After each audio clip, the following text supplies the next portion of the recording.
ತಂದಿದ್ದೀರಾ? ಸರಿ, ಕಣ್ಗಳನ್ನು ಮುಚ್ಚಿ ನಾವು ಪ್ರಾರ್ಥನೆ ಮಾಡಿ ವಾಕ್ಯ ನೆರವನ್ನು. ಸ್ತೋತ್ರ ಕರ್ತನೆ, ಸ್ತೋತ್ರಪ್ಪ. ಸಾಕ್ಷಿ ಹೇಳಿದ ಪ್ರತಿಯೊಬ್ಬರನ್ನು ಕರೆದು ಒಪ್ಪಿಸಿಕೊಳ್ಳುತ್ತೇನೆ.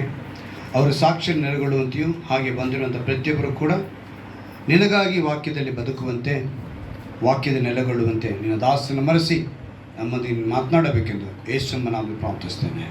Hallelujah, hallelujah, hallelujah. ಈ ತಿಂಗಳಿನ ವಾಗ್ದಾನವನ್ನು ಚೆನ್ನಾಗಿ ಗಮನಿಸಿದ್ದೀರಾ?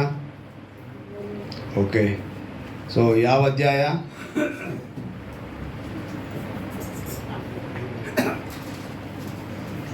ಯೆಶಾಯನ ಪ್ರವಾದಿಯ ಗ್ರಂಥ 26ನೇ ಅಧ್ಯಾಯ 4ನೇ ವಾಕ್ಯ. ಯೆಶಾಯನ ಪ್ರವಾದಿಯ ಗ್ರಂಥ 26ನೇ ಅಧ್ಯಾಯ 4ನೇ ವಾಕ್ಯ. ಯೆಹೋವನಲ್ಲಿ ಸದಾ ಭರವಸವಿಡಿರಿ, ಯಾಹೂ ಯೆಹೋವನು ಶಾಶ್ವತವಾಗಿ ಆಶ್ರಯಗಿರಿಯಾಗಿದ್ದಾನೆ. ಏನಂತ ಹೇಳ್ತಾರೆ ನೋಡಿ, ಯೆಹೋವನಲ್ಲಿ ಸದಾ ಭರವಸವಿಡಿರಿ, ಯಾಹೂ ಯೆಹೋವನು ಶಾಶ್ವತವಾಗಿ ಆಶ್ರಯಗಿರಿಯಾಗಿದ್ದಾನೆ. ಒಂದು ಅದ್ಭುತವಾದ ಮಾತನ್ನು, ವಾಗ್ದಾನವನ್ನು ಈ ತಿಂಗಳು ನಮಗೆ ಕೊಟ್ಟಿದ್ದಾರೆ. ಈ ತಿಂಗಳು ನಾವು ನೆನೆಸ್ಕೊಳ್ಬೇಕು ಪೂರ್ತಿಯಾಗಿ ಶಾಶ್ವತ ಅನ್ನೋ ಪದನ. ಹಲ್ಲೆಲೂಯಾ. ಯಾಕಂತ ಹೇಳಿದ್ರೆ ನಮಗೆ ತುಂಬ ಸಲ ದೇವರು ಮಾಡಿರುವಂಥ ನಿಬಂಧನೆಗಳು, ಆತನು ಕೊಟ್ಟಿರುವಂಥ ಆಜ್ಞೆಗಳು ಮತ್ತು ವಾಗ್ದಾನಗಳು ಇವೆಲ್ಲವೂ ಕೂಡ ಒಂದೊಂದು ಕಾಲಕ್ಕೆ ಹೀಗೆ ಸೀಮಿತವಾಗಿದೆ, ಹೀಗೆ ನಡೀತಾ ಇದೆ ಅನ್ನೋದನ್ನು ಅರಿತುಕೊಳ್ಳುವ ಅರಿವು ಬರಬೇಕು. ಪ್ರತಿಯೊಂದು ವಾಗ್ದಾನವನ್ನು ದೇವರು, ಯಾಕಂದರೆ ಇವತ್ತು ಮನುಷ್ಯ ಮಾತು ತಪ್ತಾನೆ, ಆದರೆ ದೇವರು ಮಾತೇ ತಪ್ಪಲ್ಲ. ಅವರು ತನ್ನ ಮಾತನ್ನು ಆಡಿದ ಮೇಲೆ ಅದು ನೆರವೇರಲೇಬೇಕು. ಅವ್ರು ಏನಂತ ಹೇಳ್ತಾರೆ, ಹೇಗೆ ಮಳೆ ಬಂದು ಅಥವಾ ಹಿಮ ಬಂದು ಭೂಮಿಯನ್ನು ತೊಯಿಸಿ ಇಲ್ಲಿಂದ ಮತ್ತೆ ಅದು ಬೆಳೆ ಕೊಟ್ಟು ಬರೋವರೆಗೂ ಹೇಗೆ ಅದು ಹಿಂತಿರುಗುವುದಿಲ್ವೋ, ಹಾಗೆ ದೇವರ ಒಂದು ಮಾತು ಇಲ್ಲಿಗೆ ಬಂದ ಮೇಲೆ ಅದು ಫಲ ಕೊಡ್ತಿರ ಮಾತ್ರ ಹಿಂತಿರುಗಿ ಹೋಗೋದಲ್ಲ. ಹಲ್ಲೆಲೂಯಾ. ಹಾಗಿರುವಾಗ ಇವತ್ತು ನಮಗೆ ಈ ಮಾತನ್ನು ಹೇಳಬೇಕು ಅಂದರೆ ಎಲ್ಲರೂ ಎಡುತ್ತಾ ಇದೆ ಅಂತ ಅರ್ಥ. ಏನಂತ ಎಡುತ್ತಾ ಇದ್ದೀವಿ ಅಂದರೆ ಭರವಸೆಯಲ್ಲಿ. ಯಾವುದ್ರಲ್ಲಿ ನಾವು ಎಡುತ್ತಾ ಇದ್ದೀವಿ? ಭರವಸೆ. ಸದಾ ಅಂತ ಹೇಳ್ತಾರೆ ಪಕ್ಕದಲ್ಲಿ, ಸದಾ ಭರವಸೆ ಬಿಡಿರಿ. ಅಲ್ಲಿ ನಾವು ಭರವಸೆ ಇಡ್ತಾ ಇಲ್ಲ. ಮೊದಲನೇದಾಗಿ ಇಟ್ಟರೆ ಸದಾ ಇಡ್ತಾ ಇಲ್ಲ. ಹೇಗೆ ಇಡ್ತಿದ್ದೀವಿ? ಅವಶ್ಯಕತೆ ಇದ್ದಾಗ, ಅಗತ್ಯವಿದ್ದಾಗ ಭರವಸೆ ಇಡ್ತೀವಿ. ನಂತರ ನಾವೇನು ಮಾಡ್ತಾ ಇದ್ದೀವಿ? ಮರೆತು ಹೋಗ್ತಾ ಇದ್ದೀವಿ. ಅದಕ್ಕೆ ದೇವರು ನಮಗೆ ಇವತ್ತು ತಿಳಿಯಪಡಿಸ್ತಿದ್ದಾರೆ, ಅವರು ಶಾಶ್ವತವಾಗಿ ನಿಮಗೆ ಆಶ್ರಯವಾಗಿರ್ತಾರೆ. ಹಲ್ಲೆಲೂಯಾ. ಪ್ರತಿ ವ್ಯಕ್ತಿ, ಸ್ತ್ರೀ ಪುರುಷ, ಒಂದೊಂದು ಕಾಲಕ್ಕೆ ಬಂದಂತೆ ಅವರಿಗಿರುವಂಥ ಆಧಾರಗಳು ಬದಲಾಗ್ತವೆ. ಉದಾಹರಣೆ, ಮಗು ಹುಟ್ಟಿದ ತಕ್ಷಣ ಹುಟ್ಟಿದೆ ಅವತ್ತಿಂದ ಆರೈಕೆ ಮಾಡುವಂಥ ಬರುವಂಥ ಹೆತ್ತವರು ಒಂದು 5 ವರ್ಷದವರೆಗೂ ಏನು ಮಾಡ್ತೀವಿ? ಕೈ ಹಿಡ್ಕೊಂಡೇ ಹೋಗ್ತೀವಿ, ಹಿಡ್ಕೊಂಡೇ ಬರ್ತೀವಿ. ನಾವು ಏನು ಮಾಡ್ತೀವಿ? ಮಗುನ ಬಿಡಲ್ಲ ಎಲ್ಲುವೆ. ಏನು ಮಾಡ್ತೀವಿ? ಅದನ್ನು ಹಿಡ್ಕೊಂಡೇ ಇರ್ತೀವಿ. 5 ವರ್ಷದ ಮೇಲೆ ಮಗು ನಡೆಯೋದು ಕಲಿಬೇಕು, ಹೋಗ್ಬೇಕು, ಬರಬೇಕು ಅಂತೇಳಿ ಹಿಡಿಯೋದನ್ನು ಬಿಡ್ತೀವಿ. ಕಾರಣ ಏನು ಅಂತ ಹೇಳಿದ್ರೆ, ಅದು ನಡ್ಕೊಳ್ಳೋದಕ್ಕಾಗಲಿ ಎಲ್ಲ ಓಡಾಡೋದಕ್ಕಾಗಲಿ ಅದಕ್ಕೇನಾಗಬೇಕು? ಅಭ್ಯಾಸಗಳಾಗಬೇಕು ಅಂತೇಳಿ. ಆಮೇಲೆ ಒಂದು 5ರಿಂದ 10 ವರ್ಷ ಆದಮೇಲೆ ಇನ್ನು ಹಂಗೆ ಹಿಡ್ಕೊಂಡಿರ್ತೀವ, ಬಿಡ್ತೀವ. ಆಮೇಲೆ 10 ವರ್ಷದ ಮೇಲೆ ಒಂದು 18 ವರ್ಷಕ್ಕೆ ಹೀಗೆ ವಯಸ್ಸಾಗ್ತಾ ಏನು ಮಾಡ್ತೀವಿ? ಆ ಹೆತ್ತವರ ಹಿಡ್ಕೊಂಡಿರೋ ವಿಷಯ ಹಂಗೆ ಬಿಟ್ಕೊಂಡು ಬರುತ್ತೆ, ದೂರ ಆಗ್ತೈತೆ. ದೂರ ಆಗ್ತಿದ್ದಂಗೆ ಮದುವೆ ಅಂತ ಬಂದಿದ್ದ ತಕ್ಷಣ ಹೆತ್ತವರೇ ಬೇರೆ ಆಗ್ತಾರೆ, ಮಕ್ಕಳೇ ಬೇರೆ ಆಗ್ತಾರೆ. ಅವರ ತೀರ್ಮಾನ, ಅವರದೇ ಆದ ನಿರ್ಧಾರ, ಅವರದೇ ಆದ ಉದ್ದೇಶಗಳು. ಇನ್ನು ಹೆತ್ತವರ ವಿಷಯ ಏನಾಗುತ್ತೆ? ಅವರ ಮಾತನ್ನು ಇವ್ರು ಕೇಳಬೇಕಾಗ್ಬಾರ್ದು. ಮಕ್ಕಳು ದೊಡ್ಡದವ್ರನ್ನ ಆದಮೇಲೆ ಅವರ ಮಾತನ್ನು ನಾ ಏನು ಮಾಡಬೇಕು? ಹೆತ್ತವರು ಕೇಳಬೇಕು. ಇಲ್ಲಿ ದೇವರನ್ನ ಹೇಳ್ತಾರೆ, ಶಾಶ್ವತವಾಗಿ ನಾನು ಆಶ್ರಯಗಿರಿಯಾಗಿದ್ದೀನಿ ನಿಮಗೆ. ಹೇಗಿದ್ದೀನಿ? ಶಾಶ್ವತವಾಗಿ. ಅಂದರೆ ಈ ಭೂಮಿ ಮೇಲೆ ನಿಮ್ಗೆ ಕೊಟ್ಟಂಥ ಸಂಬಂಧಗಳು ಒಂದೊಂದು ಕಾಲಕ್ಕೆ ತಕ್ಕಂತೆ ಬದಲಾಗಿ ಹೋಗ್ತವೆ, ಆದರೆ ನಾನು ಬದಲಾಗದ ದೇವರು. ಹಲ್ಲೆಲೂಯಾ. ಶಾಶ್ವತವಾಗಿ ಆಶ್ರಯವಾಗಿಯೇ ಇರ್ತೀನಿ. ಆಶ್ರಯ ಅನ್ನೋದೇನು? 2-3 ಟ್ರಾನ್ಸ್ಲೇಷನಲ್ಲಿ 2-3 ಪದಗಳನ್ನ ಬಳಸಿದ್ದಾರೆ. ಕೆಲವು ಕಡೆ ಟ್ರಸ್ಟ್ ಅಂತ ಬಳಸಿದ್ದಾರೆ, ಕೆಲವು ಕಡೆ ಸ್ಟ್ರೆಂತ್ ಅಂತ ಬಳಸಿದ್ದಾರೆ. ಈಗ KJ ಬೈಬಲ್ ನೋಡಿದ್ರೆ ಸ್ಟ್ರೆಂತ್ ಅಂತ ಹಾಕಿದೆ. ಏನಂತೆ? ಸ್ಟ್ರೆಂತ್ ಅಂದರೆ ಏನರ್ಥ ನಮಗೆ ಗೊತ್ತಿರೋ ಹಾಗೆ ಅಲ್ವಾ? ಆದರೆ ನಮ್ಮ ಕನ್ನಡದಲ್ಲಿ ಏನಂತ ಹಾಕಿದ್ದಾರೆ? ಆಶ್ರಯ. ಈಗ ಬಲ ಅಂತ ತಾನೇ ಹಾಕಬೇಕಿತ್ತು, ಇಂಗ್ಲೀಷಲ್ಲಿ ಸ್ಟ್ರೆಂತ್ ಅಂತ ಹಾಕಿದ್ದಾರೆ. ಅವಾಗ ನಾವು ಬಲ ಅಂತ ಹಾಕಬೇಕಿತ್ತು ಕನ್ನಡದಲ್ಲಿ. ಅಲ್ಲಿಗೆ ಒಂದೊಂದು ಸ್ಥಳದಲ್ಲಿ ಪದಗಳ ಬಳಕೆ ಬೇರೆ ಬೇರೆ ಆಗಿರೋದ್ರಿಂದ ಅರ್ಥಗಳು ಬೇರೆ ಹೊಟ್ಟೋಗ್ತವೆ. ಇವಾಗ ಇಲ್ಲಿ ನಮಗೆ ಕೊಟ್ಟಿರುವಂಥ ಪದದ ಪ್ರಕಾರ, ಟ್ರಾನ್ಸ್ಲೇಷನ್ ಪ್ರಕಾರ, ಆತನು ಶಾಶ್ವತವಾಗಿ ನಮಗೆ ಆಶ್ರಯವಾಗಿ ಇರ್ತಾರೆ. ಹಲ್ಲೆಲೂಯ. ನಿಮ್ಗೊಂದಕ್ಕೆ ನೀತಿಗಾಗಿ ಹೇಳ್ತಿರೋದು. ಒಂದಾನೊಂದು ಸಮಯ ಜಿಂಕೆ ಮರಿ ಹಾಕುವಂಥ ಕಾಲ, ಅದು ಈಯಬೇಕು ಅಂತಾರೆ. ಪ್ರಾಣಿಗಳಿಗೆ ಹೇಳ್ತಾರೆ ಈಯಬೇಕು ಅಂತ. ಅಂಥ ಸಮಯ ಬಂದಿದೆ ಆ ಜಿಂಕೆಗೆ. ಹೆರಿಗೆ ನೋವು ಬಂದ್ಬಿಡ್ತದೆ ಅದಕ್ಕೆ. ಇನ್ನೇನು ಮರಿ ಹಾಕಬೇಕು ಅನ್ನೋ ಸಮಯಕ್ಕೆ ನೋಡಿದ್ರೆ ಮೋಡ ಕವಿದ ವಾತಾವರಣ. ಈ ವಾತಾವರಣ ಮಿಂಚು ಹೊಡಿತಾ ಇದೆ, ಭಯಂಕರವಾಗಿ ಮಿಂಚು ಬಂತು ಅಂದರೆ ಏನಾಗುತ್ತೆ? ಸಿಡಿಲು ಬರುತ್ತೆ. ಕಾಡಿನಲ್ಲಿರೋದಲ್ವಾ, ಸಿಡಿಲು ಮಿಂಚು ಎರಡು ಸೇರಿಕೊಂಡ್ರೆ ಖಂಡಿತವಾಗಲೂ ಬೆಂಕಿ ಬೀಳುತ್ತೆ. ಕಾಡಿನಲ್ಲಿ ಏನಾಗೋಯ್ತು? ಆ ಸಿಡಿಲು ಬಡಿದು ಕಾಡು ಉರಿತಾ ಇದೆ, ಕಾಡಿಗಿಚ್ಚಾಗೋಯ್ತು. ಆ ಬೆಂಕಿ ಒಣಗಿದ ಮರ ಅಲ್ವಾ, ಸಿಡಿಲಿಗೆ ಏನಾಗುತ್ತೋ ಅಂಟ್ಕೊಂಡ್ಬಿಡ್ತು. ಒಂದೇ ಸಲ ಉರಿತಾ ಇದೆ. ಉರಿತಾ ಇರೋವಾಗ ಏನಾಯ್ತಲ್ಲಿ ಗಮನಿಸಬೇಕು. ಇದೇನು ತನ್ನ ಈವ ಸಮಯ ಅಂದರೆ ತಾನು ಏನಾರು ಮಾಡಿ ಏನು ಮಾಡಬೇಕದು, ಹೇಗಾದರೂ ಮಾಡಿ ಮರಿ ಮಾಡಬೇಕು ಅನ್ನೋ ಸಮಯದಲ್ಲಿ ಏನಾಗುತ್ತೆ? ಅದಕ್ಕೆ ತೊಂದರೆ ಆಗೋಯ್ತು. ಈಗೇನು ಮಾಡೋದು? ಕಾಡಿನಲ್ಲಿ ಇರೋಕ್ಕಾಗ್ತಾಯಿಲ್ಲ. ಮುಂದೆ ನೋಡ್ತಾ ಇದೆ, ಒಂದು ನದಿ ಹರಿತಾ ಇದೆ. ಅದು ಒಳ್ಳೆ ರಭಸವಾಗಿ ಹರಿತಾ ಇದೆ. ಆದರೆ ಹರಿಯುವಂಥ ನದಿ ಒಂದು ದೊಡ್ಡ ಜಲಪಾತವಾಗಿ ಧುಮುಕ್ತಾ ಇದೆ. ಈ ಕಡೆ ನೋಡಿದ್ರೆ ಕಾಡು ಫುಲ್ ಬೆಂಕಿ ಆಗೋಯ್ತು, ಮುಂದೆ ನೋಡಿದ್ರೆ ಹರಿತಾ ಇದೆ ನದಿ. ಏನು ಮಾಡೋದು? ಸರಿ, ನೀರು ಕುಡಿದು ಏನೋ ಸ್ವಲ್ಪ ನಾವು ಈ ಪಕ್ಕದಲ್ಲೇ ದಡದಲ್ಲೇ ಮರಿ ಮಾಡ್ಕೊಳ್ಳೋಣ ಅಂಥೇಳಿ ನದಿ ಹತ್ರ ಅದು ಬರ್ತಾ ಇದ್ರೆ ನದಿ ಹತ್ರ ಬರ್ತಿದ್ದಂಗೆ ಇದಕ್ಕೆ ಎಡಗಡೆ ಒಂಥರ ಸೌಂಡ್ ಕೇಳಿಸ್ತಾ ಇದೆ. ತಿರುಗಿ ನೋಡುತ್ತೆ, ಅಲ್ಲಿ ಮರದ ಪಕ್ಕದಲ್ಲೇ ಬೇಟೆಗಾರ ಬಾಣನ ಗುರಿ ಇಟ್ಟು ನೋಡ್ತಾ ಇದ್ದಾನೆ. ಯಾವುದಕ್ಕೆ? ಜಿಂಕೆ ಹೊಡಿಯೋಕ್ಕೆ.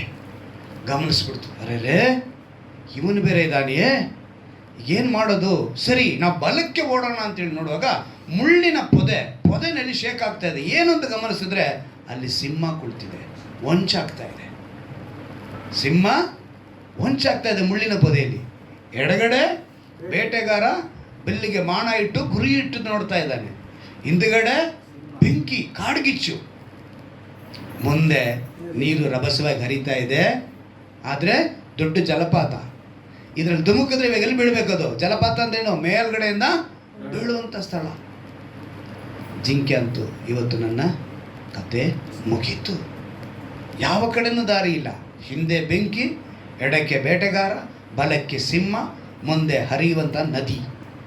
ಕೊನೆಗೆ ಯೋಚನೆ ಮಾಡ್ತು, ದೇವರನ್ನ ಮೇಲೆ ಭಾರ ಹಾಕಿ ಏನಾರಾಗಲಿ ನಾವು ನೀರು ಕುಡಿಯೋಣ, ಈ ಮರಿಗಳನ್ನ ಜನ್ಮ ಕೊಡೋದಕ್ಕೆ ಏನು ಮಾಡೋಣ, ಪ್ರಯತ್ನ ಮಾಡೋಣ ಅಂಥೇಳಿ ಸ್ವಲ್ಪ ಮುಂದೆ ಹೆಜ್ಜೆ ಇಡ್ತು. ಹಂಗೆ ಮುಂದೆ ಹೆಜ್ಜೆ ಇಟ್ಟಿದ ತಕ್ಷಣ ಬೇಟೆಗಾರ ಬಾಣನ ಗುರಿ ಇಟ್ಟು ಎಳಿತಾ ಇದ್ದಾನೆ. ಸಿಡಿಲು ಹೊಡಿತು. ಸಿಡಿಲ ಶಬ್ದಕ್ಕೆ ಇವನು ಗುರಿ ತಪ್ಪಿತು. ಬಾಣ ಸೀದಾ ಹೋಗಿ ಸಿಂಹಕ್ಕೆ ತಗಲ್ತು. ಎಲ್ಲಿಗೆ ಹೋಗಿ ತಗಲ್ತು? ಸಿಂಹಕ್ಕೆ ತಗಲಿದ ತಕ್ಷಣ ಸಿಂಹ ಏನು ಮಾಡ್ತು? ನನ್ನ ಯಾರೋ ಬೇಟೆ ಆಡ್ತಿದ್ದಾನೆ ಅಂತೇಳಿ ಜಿಂಕೆನ ಬಿಡ್ತು, ಬೇಟೆಗಾರನ ಆಟಿಸ್ತು. ಸಿಂಹ ಏನು ಮಾಡ್ತು? ಬೇಟೆಗಾರನ. ಸಿಡಿಲು ಹೊಡೆದ ಶಬ್ದಕ್ಕೆ ಮಿಂಚು ಬಂದು ದೊಡ್ಡ ಧಾರಾಕಾರವಾದ ಮಳೆ ಸುರಿಯಿತು. ಏನಾಯಿತು? ದೊಡ್ಡ ಭಯಂಕರವಾದ ಮಳೆ. ಕಾಡು ಬೆಂಕಿ ಹಾರೋಯಿತು. ಒಂದೇ ಕ್ಷಣದಲ್ಲಿ ಅದು ನೀರನ್ನ ಕುಡಿದು ತನ್ನ ಮರಿಗಳಿಗೆ ಜನ್ಮ ನೀಡಿ ಹಾಯಾಗಿ ಕಾಡನ್ನು ಪ್ರವೇಶ ಮಾಡಿತು. ಅರ್ಥ ಏನು? ದೇವರನ್ನ ನೆನೆಸಿ 4 ಕಡೆನ ಅದಕ್ಕೇನಿತ್ತು? ಶತ್ರು, ಅಪಾಯ. ಆದರೆ ದೇವ್ರನ್ನ ನೆನೆಸಿ ನಾನು ಮುಂದಕ್ಕೆ ಹೋಗ್ತೀನಿ ಅಂತ ಹೋದಾಗ ಏನಾಯ್ತದು? ತನ್ನ ಪ್ರಾಣವನ್ನು ಕಾಪಾಡ್ಕೊಂಡು. ಇವತ್ತು ನೀನು ಆ ಭರವಸೆ ಇರಬೇಕು. 4 ಕಡೆ ಏನಾನ ಇರಲಿ, ನಿನ್ನ ಸುತ್ತಲೂ ಏನೇ ಇರಲಿ, ನೀನು ನೆನೆಸ್ಬೇಕಾಗಿದೆ ಯಾರನ್ನ? ದೇವ್ರನ್ನ. ಹಲ್ಲೆಲೂಯ. ಅವ್ರು ಅದಕ್ಕೆ ಹೇಳ್ತಾರೆ, ಸದಾ ಭರವಸೆ ಬಿಡು, ಗ್ಯಾಪ್ ಕೊಡಬೇಡಿ. ದೇವರ ಹತ್ರ ಭರವಸೆ ಇಡೋದಕ್ಕೆ ಗ್ಯಾಪ್ ಕೊಡಬೇಡಿ, ಟೈಮ್ ನೋಡಬೇಡಿ. ಅವಕಾಶ ನೋಡಬೇಡಿ, ಅನುಕೂಲ ಇದೆಯಾ ಅಂತ ನೋಡಬೇಡಿ. ಎಲ್ಲ ಸಮಯದಲ್ಲೂ ಭರವಸೆ ಅವರೇ ಆಗಿರಬೇಕು. ಅವರು ನೀವು ಆ ರೀತಿಯಾಗಿ ಇದ್ದರೆ ಖಂಡಿತವಾಗ್ಲೂ ದೇವರು ಏನು ಮಾಡ್ತಾರೆ, ಎಂಥ ಅಪಾಯ ಸ್ಥಿತಿ ಇದ್ದರೂ ಕೂಡ ನಿಮ್ಮನ್ನು. ಅದಕ್ಕೆ ದಾವೀದನು ಹೇಳ್ತಾನೆ, ನಾನು ಕಾರ್ಗತ್ತಲಿನ ಕಣಿವೆಯಲ್ಲಿ ನಡೆಯುವಾಗಲೂ ಎಷ್ಟು ಯೆಹೋವನು ನನಗೆ, ನಿನ್ನ ದೊಣ್ಣೆ ಕೋಲು ನನಗೆ ಎಂಥದಂತೆ ನಡೆಸುತ್ತೆ ಅಂತ ಹೇಳ್ತಾರೆ. ಅಂದರೆ ನಾವು ಯಾವಾಗಲೂ ದೇವರ ಮೇಲೆ ಭರವಸೆ ಇಟ್ಟಾಗ ಖಂಡಿತವಾಗ್ಲೂ ಅದ್ಭುತವನ್ನು ಕಾಣ್ತೀವಿ. ಈಗ ಅದ್ಭುತವನ್ನು ಕಾಣಬೇಕು, ಸದಾ ಭರವಸೆ ಇಡಬೇಕು ಅಂತ ಹೇಳುವಾಗ ಏನಕ್ಕೆ ಆ ಮಾತನ್ನು ಅವ್ರು ಹೇಳ್ತಾರೆ? ಆ ಮಾತನ್ನು ಅಂತ ಹೇಳಿದ್ರೆ ನಿಮಗೊಂದು ನಿಜವಾದ ಘಟನೆನ, ಸತ್ಯವೇದಲ್ಲಿರೋ ಘಟನೆನ ನಾನು ನಿಮ್ಗೆ ತಿಳಿಸ್ತೀನಿ. 1 ಅರಸುಗಳು 6ನೇ ಅಧ್ಯಾಯ, 1 ಅರಸುಗಳು 6ನೇ ಅಧ್ಯಾಯ 13ನೇ ವಾಕ್ಯ. 1 ಅರಸುಗಳು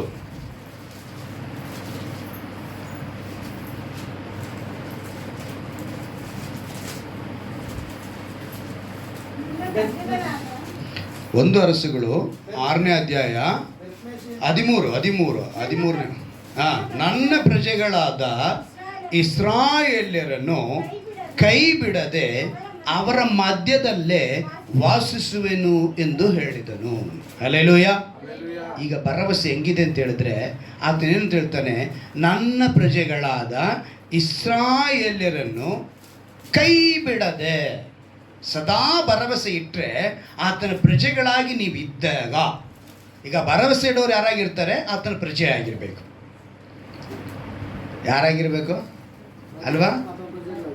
ಈಗ ನನ್ನ ಮಕ್ಕಳು ನನ್ನನ್ನು ತಂದೆ ಅಂತ ಹೇಳೋಕ್ಕೆ ಸಾಧ್ಯ, ಬೇರೆಯವ್ರು ಬಂದು ಅಂಕಲ್ ಅಂತ ಹೇಳ್ಬೋದು, ಇಲ್ಲ ಬೇರೆ ಯಾವುದೋ ಒಂದು ಸಂಬಂಧದಲ್ಲಿ ಅಲ್ವಾ. ನನ್ನ ಮಕ್ಕಳು ನಾನು ಏನು ಮಾಡ್ತಾ ಹೇಳೋಕ್ಕೆ ಸಾಧ್ಯ? ಡ್ಯಾಡಿ ಅಂತ ಹೇಳೋಕ್ಕೆ ಸಾಧ್ಯ. ಹಾಗೆ ನಾವು ಇಸ್ರಾಯೇಲರು ಅಂತ ಹೇಳಬೇಕು ಅಂದರೆ ನಾವು ದೇವರನ್ನು ಆರಾಧಿಸಬೇಕು, ದೇವರನ್ನು ತಿಳ್ಕೊಂಡು, ಯೆಹೋವನನ್ನು ತಿಳ್ಕೊಂಡು. ಅವರಿಗೆ ಮಾತ್ರ ದೇವರು ಹೇಳ್ತಾರೆ ಇಸ್ರಾಯೇಲರು. ಸೊ ಆ ಇಸ್ರಾಯೇಲರಿಗೆ ಏನು ಹೇಳ್ತಾರೆ? ಕೈ ಬಿಡದೆ ಅವರ ಮಧ್ಯದಲ್ಲೇ ವಾಸಿಸುವೆನು. ಇನ್ನು ಮುಗಿದೋಯ್ತು, ನಿಮ್ಮ ಮಧ್ಯದಲ್ಲಿ ಅವ್ರು ವಾಸ ಮಾಡ್ತಾರೆ. ಹಲ್ಲೆಲೂಯ. ಈಗ ಈ ವಾಕ್ಯ ಬಂದ್ಬಿಟ್ಟು ಆ ಇಸ್ರಾಯೇಲರಿಗೆ ಹೇಳಿದ್ದು ನಮಗಲ್ಲ ಅಂತ ಹೇಳುವಾಗ ದೇವರು ಒಂದು ಕಡೆ ಹೇಳ್ತಾರೆ, ನೀವು ಸರಿಯಾಗಿ ರಕ್ಷಣೆ ಮಾರ್ಗ ಬರಲಿ ಅಂದರೆ ಈ ರಕ್ಷಣೆಯು ಅನ್ಯರಿಗೆ ಹೊಟ್ಟೋಗುತ್ತೆ ಅಂತ ಹೇಳ್ತಾರೆ. ಆ ರೀತಿ ಅನ್ಯರಿಗೆ ಹೊಟ್ಟೋದ ಮೇಲೇ ಆ ಅನ್ಯರಾಗಿರುವಂಥವರು ನಾವು ಆತ್ಮಿಕ ಇಸ್ರಾಯೇಲರಾಗ್ತೀವಿ. ಹಲ್ಲೆಲೂಯ. ನಾವೆಲ್ಲ ಇವಾಗ ಆತ್ಮಿಕ ಇಸ್ರಾಯೇಲರು, ಶಾರೀರಿಕ ಇಸ್ರಾಯೇಲರು ಅಲ್ಲ. ನಾನು ಅವಾಗ ಇದನ್ನು ನೆನಪಿಗೆ ತರ್ತಾ ಇರ್ತೀನಿ ನಿಮಗೆ. ನಾವು ಇಸ್ರಾಯೇಲ್ ದೇಶಕ್ಕೆ ಪ್ರಾರ್ಥನೆ ಮಾಡೋದು ಆಗಲಿ, ಶುಭ ಕೋರೋದಾಗಲಿ, ಸಿಯೋನಿಗೆ ಶುಭ ಕೋರೋದಾಗಲಿ, ಪ್ರಾರ್ಥನೆ ಮಾಡೋದಿದೆಲ್ಲ ನಮ್ಮ ಮೇಲೆ ಬಿದ್ದಂಥ ಭಾರ. ಯಾಕೆಂದರೆ ಅಲ್ಲಿಂದನೇ ಸುವಾರ್ತೆ, ಅಲ್ಲಿಂದನೇ ರಕ್ಷಣೆ ನಮಗೆಲ್ಲ ಉಂಟಾಗಿದೆ. ಹಲ್ಲೆಲೂಯ. ಅದರಿಂದ ನಾವು ಇಸ್ರಾಯೇಲ್ಗೋಸ್ಕರ ಯಾವಾಗಲೂ ಪ್ರಾರ್ಥನೆ ಮಾಡಲೇಬೇಕು. ಆ ಇಸ್ರಾಯೇಲರಾಗಿರುವಂಥ ಆತ್ಮಿಕ ಇಸ್ರಾಯೇಲಿಂದ ನಮಗೂ ಅದು ಸಂಬಂಧಪಟ್ಟಿರೋದ್ರಿಂದ ಇವತ್ತು ನಮಗೇನಂತ ಹೇಳ್ತಾರೆ? ಕೈ ಬಿಡದೆ ಅವರ ಮಧ್ಯದಲ್ಲೇ ವಾಸಿಸುವೆನು. ಸುಮಾರು 70ನೇ ವರ್ಷಕ್ಕೆ ಪಿತೃಗಳ ಬಳಿ ಸೇರದ ಅಂಥೇಳಿ ದಾವೀದನು ಎಷ್ಟು ವಯಸ್ಸಿಗೆ?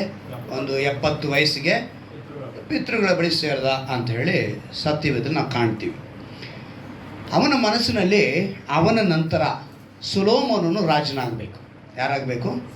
ಸೊಲೊಮೋನನು ರಾಜನಾಗಬೇಕು. ಆದರೆ ಇಲ್ಲಿ ಇನ್ನೊಬ್ಬ ಮಗ ಇದ್ದಾನೆ. ಯಾರಿಗೆ? ದಾವೀದನಿಗೆ. 6 ಜನ ಮಕ್ಕಳಿದ್ದಾರೆ. ಆಯ್ತಾ?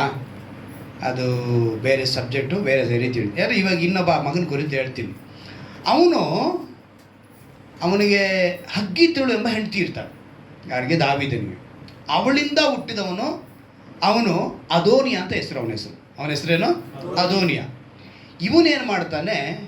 ಸೊಲೊಮೋನ ಅರಸನಾಗೋದು ಅವನಿಗೆ ಇಷ್ಟ ಆಗ್ದಿರಾ ತಾನು ಅರಸನಾಗಬೇಕು ಅಂತ. ನೀವು ಅದೇ 1 ಅರಸುಗಳು 1ನೇ ಅಧ್ಯಾಯ ತೆಗೆದುಕೊಳ್ಳಿ. ಅಲ್ಲಿ ನಾನು ಎಲ್ಲೆಲ್ಲಿ ಪಾಯಿಂಟ್ಸ್ ಇದೆ ಅಂತ ನಿಮ್ಗೆ ಹೇಳ್ಕೊಳ್ತೀನಿ, ಗಮನಿಸ್ಕೊಳ್ಳಿ ನೀವು.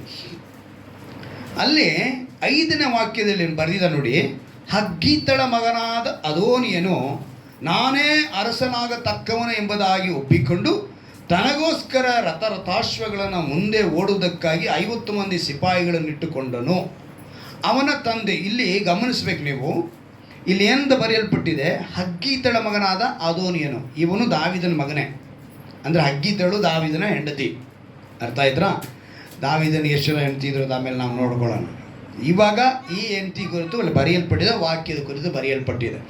ಇಲ್ಲಿ ಇವನೇನು ಅನ್ಕೊಳ್ತಾನೆ, ತಾನೇ ಅರಸನಾಗಬೇಕು ಅಂತ ಹೇಳಿ ಒಪ್ಪಿಕೊಂಡು ಇವನೇ ಕೆಲವು ಜನಗಳನ್ನ ರೆಡಿ ಮಾಡಿಕೊಂಡು ಇವನೇನು ಮಾಡ್ತಾನೆ, ನೀವು 9ನೇ ವಾಕ್ಯದಲ್ಲಿ ನೋಡಿ, ಅದೋನಿಯನ್ನು ರೋಗೆಲ್ ಬುಗ್ಗೆಯ ಬಳಿಯಲ್ಲಿರುವ ಚೊಹಲೆತ್ ಬಂಡೆಯ ಮೇಲೆ ಕುರಿ ಓರಿ ಮೊದಲಾದ ಕೊಬ್ಬಿದ ಪಶುಗಳ ಯುದ್ಧ ಮಾಡಿಸಿ ಪ್ರವಾದಿಯಾದ ನಾತಾನ್, ಬೆನಾಯ, ಯುದ್ಧ ಭಟ್ರು, ತಮ್ಮನಾದ ಸೊಲೊಮೋನ್ ಇವರನ್ನು ಬಿಟ್ಟು ರಾಜಪುತ್ರರಾದ ತನ್ನ ಉಳಿದ ಸಹೋದರನು ಅರಸನ ಉದ್ಯೋಗಸ್ಥರಾದ ಎಲ್ಲ ಯಹೂದ್ಯನ ಔತಣಕ್ಕೆ ಕರೆಸಿದನು.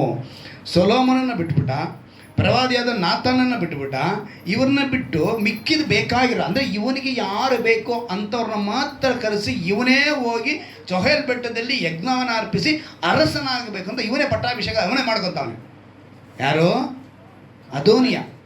ಈ ವಿಷಯನ ತಿಳಿದಂಥ ನಾತಾನ್ ಏನು ಮಾಡ್ತಾನೆ, ಸೀದಾ ಬಂದ ದಾವೀದನ ಹತ್ರ ಬಂದು, ಏನಪ್ಪ ದಾವೀದ, ನಿನ್ನ ಕಾಲ ಮುಗಿದ ಮೇಲೆ ನೆಕ್ಸ್ಟ್ ಅರಸ ಯಾರಾಗಬೇಕು ಅಂತ ನೀನು ಹೇಳಬಾರ್ದ? ಯಾಕೆ, ಏನಾಯಿತು ಅಂತ. ನಿನ್ನ ಮಗ ಇನ್ನೊಬ್ಬ ಇದಾನಲ್ಲ ಅದೋನಿಯ, ಅವನೊಂದು ಗುಂಪನ್ನ ತಯಾರು ಮಾಡ್ಕೊಂಡ್ಬಿಟ್ಟವನೇ ನಿನಗೆ ವಿರೋಧವಾಗಿ, ನಿನಗೇ ಗೊತ್ತಿಲ್ಲದಂತೆ ಅವನು ಅರಸನಾಗಬೇಕು ಅಂತ ಚೊಹಲೆದ್ ಬಂಡೆ ಹತ್ರ ಹೋಗಿ ಯಜ್ಞವನ್ನು ಕಟ್ಟಿಸಿ ಅಲ್ಲಿ ಅವನೇನು ಮಾಡ್ತಾ ಇದ್ದಾನೆ, ತನ್ನನ್ನು ಅಭಿಷೇಕ ಮಾಡ್ಕೊತಾ ಇದ್ದಾನೆ, ಪಟ್ಟಾಭಿಷೇಕ ಮಾಡ್ಕೊತಾ ಇದ್ದಾನೆ, ನಿನ್ನ ಆಳ್ವಿಕೆ ಮಾಡಬೇಕು, ಈ ರಾಜ್ಯನ ಇಸ್ರಾಯೇಲನ ಆಳ್ವಿಕೆ ಮಾಡಬೇಕು ಅಂತ ಯೋಚನೆ ಮಾಡಿದ್ದಾನೆ ಅಂತ ಹೇಳಿದ ತಕ್ಷಣ ನಮ್ಮ ದಾವೀದ ಏನು ಮಾಡ್ತಾರೆ ಗೊತ್ತಾ? ನೀವು 27ನೇ ವಾಕ್ಯವನ್ನು ನೋಡುವಾಗ ನೋಡಿ, ಅಲ್ಲಿ ನಾವು ಗಮನಿಸಬೇಕು. 27ಗಿಂತ 30ಗೆ ಹೋಗೋಣ. ನನ್ನ ತರುವಾಯ ನಿನ್ನ ಮಗನಾದ ಸೊಲೊಮೋನನು ಅರಸನಾಗಿ ನನ್ನ ಸಿಂಹಾಸನದ ಮೇಲೆ ಕೂತುಕೊಳ್ಳಬೇಕೆಂದು ನಾನು ಇಸ್ರಾಯೇಲ್ ದೇವರಾದ ಯೆಹೋವನ ಹೆಸರಿನಲ್ಲಿ ಪ್ರಮಾಣ ಮಾಡಿದ್ದನ್ನು ಈ ಹೊತ್ತೇ ನೆರವೇರಿಸುವೆನು ಅಂದನು. ನನ್ನ ತರುವಾಯ ಯಾರಾಗಬೇಕು ಅಂತ? ಸೊಲೊಮೋನೇ ಆಗಬೇಕು ಅಂತ ಪ್ರಮಾಣ ಮಾಡ್ತೀನಿ ಅಂತೇಳಿ ನಾತಾನ್ಗೆ ಹೇಳ್ತಾನೆ. ಹೇಳ್ಬಿಟ್ಟು ನೆಕ್ಸ್ಟ್ ಅವರೊಂದು ಗುಂಪನ್ನು, ಅವರು ಒಂದು ಕೆಲವು ಜನನ ಆರೈಕೆ ಮಾಡಿ ಅವ್ರನ್ನೆಲ್ಲ ಕರ್ಕೊಂಡೋಗಿ ಅಲ್ಲಿ, ಅಂದರೆ ಸೊಲೊಮೋನನು ಆಳ್ವಿಕೆ ಮಾಡೋಕ್ಕೆ ಬಂದಂಥ ವಯಸ್ಸು ನೀವು ನೋಡಬೇಕು ಅಂತ ಹೇಳಿದ್ರೆ, ನೀವು ಚೆನ್ನಾಗಿ ಗಮನಿಸಿ, ಅವನಿಗೊಂದು 20 ವರ್ಷ ಇರುತ್ತೆ. ಎಷ್ಟು ವಯಸ್ಸು ಇರುತ್ತೆ? 20. ಆ 20ನೇ ವಯಸ್ಸಿನಲ್ಲಿ ಅವನು ಕೇಳ್ತಾನೆ, ದೇವರೇ, ಇಷ್ಟು ದೊಡ್ಡ ಜನಾಂಗವನ್ನು ನಾನು ನಡೆಸಬೇಕು, ನಾನು ಹೇಗೆ ನಡೆಸಲಿ, ನನಗೆ ಆ ಜ್ಞಾನ ಕೊಡು ಅಂತ ಕೇಳ್ತಾನೆ. ದೇವರು ಆ ಜ್ಞಾನನ ಅವನು ಕೊಡ್ತಾರೆ. ಈಗ ಈ ವಿಷಯ ನಡೆದೋಯ್ತು. ಈ ವಿಷಯ ನಡೆದೋದ ಮೇಲೆ ಇಲ್ಲಿ ದಾವೀದನು ಮಾಡಿದ್ದು ಏನು ಅಂತೇಳಿ ನಾವು ಗಮನಿಸಿದ್ದು, ಅವನ ಅಭಿಷೇಕ ಮಾಡಬೇಕು, ಅರಸನಾಗಿ ಮಾಡಬೇಕು ಅಂತ. ಆದರೆ ಅದೋನಿಯ ಸೊಲೊಮೋನ್ ನೋಡಿ ಹೆದರ್ಕೊತಾನೆ. ಏನಕ್ಕೆ ಹೆದರ್ಕೊತಾನೆ? ಅದೇ ಅಧ್ಯಾಯದಲ್ಲಿ 50ನೇ ವಾಕ್ಯಕ್ಕೆ ನೀವು ಬನ್ನಿ. 50ನೇ ವಾಕ್ಯಕ್ಕೆ, ಅದೋನಿಯನು ಸೊಲೊಮೋನನಿಗೆ ಹೆದರಿ ಹೊರಟು ಹೋಗಿ ಯಜ್ಞವೇದಿಯ ಕೊಂಬುಗಳನ್ನು ಹಿಡಿದನು. ಏನಕ್ಕೆ ಸೊಲೊಮೋನನ ಕುರಿತು ಇವನಿಗೆ ಭಯ ಬಂತು ಅಂತ ಹೇಳಿದ್ರೆ, ನಮ್ಮ ದಾವೀದ ಹತ್ರ ಸ್ಪೆಷಲ್ ಫೋರ್ಸ್ ಇತ್ತು. ಇವತ್ತೆಲ್ಲ ನಮ್ಮ ಪೊಲೀಸ್ ಡಿಪಾರ್ಟ್ಮೆಂಟಲ್ಲಿ ಏನೇನೋ ಇದೆ, ನಮ್ಮ ದೇಶಗಳಲ್ಲಿ NA ಅಂತೆ, ರಾ ಅಂತ ಏನೇನೋ ಸ್ಪೆಷಲ್ ಫೋರ್ಸ್ಗಳೆಲ್ಲ ಇರ್ತವೆ. ಅರ್ಥ ಆಯ್ತಾ? ಆ ರೀತಿಯಾಗಿ ದಾವೀದನಿಗೆ ಒಂದು ಸ್ಪೆಷಲ್ ಫೋರ್ಸ್ ಇತ್ತು. ಆ ಫೋರ್ಸ್ ಹೆಸರು ಏನು ಅಂತೇಳಿ ಬರೆಯಲ್ಪಟ್ಟಿದೆ. ಎಲ್ಲಿ ಅಂತ ಹೇಳಿದ್ರೆ 44ನೇ ವಾಕ್ಯದಲ್ಲಿ. ಅಲ್ಲಿ ಅರಸನಾದ ಯಾಜಕನಾದ ಚಾದೋಕ್, ಪ್ರವಾದಿಯಾದ ನಾತಾನ್, ಯೆಹೋಯಾದವನ ಮಗನಾದ ಬೆನಾಯ ಎಂಬವರನ್ನು, ಇವಾಗ ಸ್ಪೆಷಲ್ ಫೋರ್ಸ್ ಹೆಸರು ಅಲ್ಲಿ ಬರೆಯಲ್ಪಟ್ಟಿದೆ. ಕೆರೇತ್ಯ, ಪಲೇತ್ಯರ, ಈ 2 ಹೆಸರು ಇದೆಯಲ್ಲ, ಇದು ಸ್ಪೆಷಲ್ ಫೋರ್ಸ್ ಹೆಸರು. ಈ ವಾಕ್ಯವನ್ನು ನೀವು 2 ಸಮುವೇಲ 15:18 ಪೂರ್ತಿಯಾಗಿ ವಿವರಣೆ ಮಾಡಿ ಬರೆದಿದ್ದಾರೆ.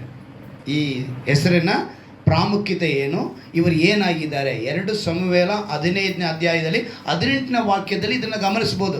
ಇದೇ ಹೆಸರು ಅಲ್ಲಿ ಬರೆಯಲ್ಪಟ್ಟಿದೆ, ಕೆರೇತ್ಯ, ಪೆಲೇತ್ಯ. ಇವರಿಬ್ಬರು 2 ಗುಂಪು ಇದೆಯಲ್ಲ, ಇವರಿಬ್ಬರು ಬಂದು ಯಾರು ಅಂತ ಹೇಳಿದ್ರೆ ಸ್ಪೆಷಲ್ ಫೋರ್ಸ್ ದಾವೀದನಿಗೆ. ಈ ಫೋರ್ಸ್ನ ಕಳಿಸಿ ಏನು ಮಾಡ್ತಾನೆ, ಅದೋನಿಯನಿಗೆ ಬುದ್ಧಿ ಕಳಿಸ್ತಾನೆ. ಇದನ್ನು ಕಂಡವನು ಇನ್ನು ಸೊಲೊಮೋನನ ಹತ್ರ ಇಂಥ ಫೋರ್ಸ್ ಇದೆ, ನಮ್ಮನ್ನು ಉಳಿಗಾಲ ಇಲ್ಲ, ನಮಗೆ ಏನಿಲ್ಲ, ನಮಗೆ ಉಳಿಗಾಲ ಇಲ್ಲ ಅಂಥೇಳಿ ಅದೋನಿಯ ಏನು ಮಾಡ್ತಾನೆ, ಭಯ ಪಡ್ತಾನೆ. ನಿಮ್ಗೆಲ್ರಿಗೂ ಎಷ್ಟು ಜನಕ್ಕೆ ಜ್ಞಾಪಕ ಇದೆ ಅಂತ ಗೊತ್ತಿಲ್ಲ. ನಾನು ಇವತ್ತು ಚಾರ್ಟ್ನ ಮನೇಲಿ ಬಿಟ್ಟು ಬಂದಿದ್ದೀನಿ. ನಾನು ಒಂದು ದಿವಸ ಯಜ್ಞವೇದಿಯ ಕುರಿತು ನಿಮಗೆ ಒಂದು ಫೋಟೋ ಎಲ್ಲ ತೋರಿಸಿದೆ. ಯಜ್ಞವೇದಿಯಲ್ಲಿ 4 ಕಡೆ ಕೊಂಬಿರ್ತವೆ. ಮೊದಲನೇ ಒಂದು ಯಜ್ಞವೇದಿ ಕಟ್ಟಿರ್ತಾರೆ, 2ನೇ ಯಜ್ಞವೇದಿ ಮಂಜೂಷ ಪೆಟ್ಟಿಗೆ, ಅದಕ್ಕೂ ಕೊಂಬಿರ್ತವೆ. ಇಲ್ಲಿ ಯಜ್ಞವೇದಿ ಕಟ್ಟಿರ್ತಾನೆ. ಈ ಯಜ್ಞವೇದಿಯ 4 ಕೊಂಬುಗಳಿರ್ತವೆ. ಅದರ ಅರ್ಥ ಏನು ಅಂತ ಹೇಳಿದ್ರೆ, ಯಾರಾದರೂ ಓಡಿ ಹೋಗಿ ಆ ಕೊಂಬನ್ನು ಹಿಡಿದುಕೊಂಡ್ಬಿಟ್ರೆ ಅವ್ರನ್ನ ಕೊಲ್ಲುವ ಹಾಗಿಲ್ಲ. ಏನು ಮಾಡೋ ಹಾಗಿಲ್ಲ? ಕೊಲ್ಲುವ ಹಾಗಿಲ್ಲ, ಕ್ಷಮಿಸಿ ಅವ್ರನ್ನ ಬಿಟ್ಬಿಡ್ಬೇಕು. ಇದು ಆ ಕಾಲದ ಪರಿಸ್ಥಿತಿ. ಏನಂತ ಹೇಳಿದ್ರೆ, ಇದು ಯಾವಾಗ ನಡೆಯುತ್ತೆ ಅಂತ ಹೇಳಿದ್ರೆ, ಸೊಲೊಮೋನನು ಆಲಯ ಕಟ್ಟುವುದಕ್ಕೆ ಮುಂಚೆ ಪ್ರತ್ಯಕ್ಷ ಗೂಡಾರ ಇತ್ತು. ಗೂಡಾರದ ಆಚರಣೆ ಅಂದರೆ ಗೂಡಾರ ಕಟ್ಟಿದ್ದಾರೆ.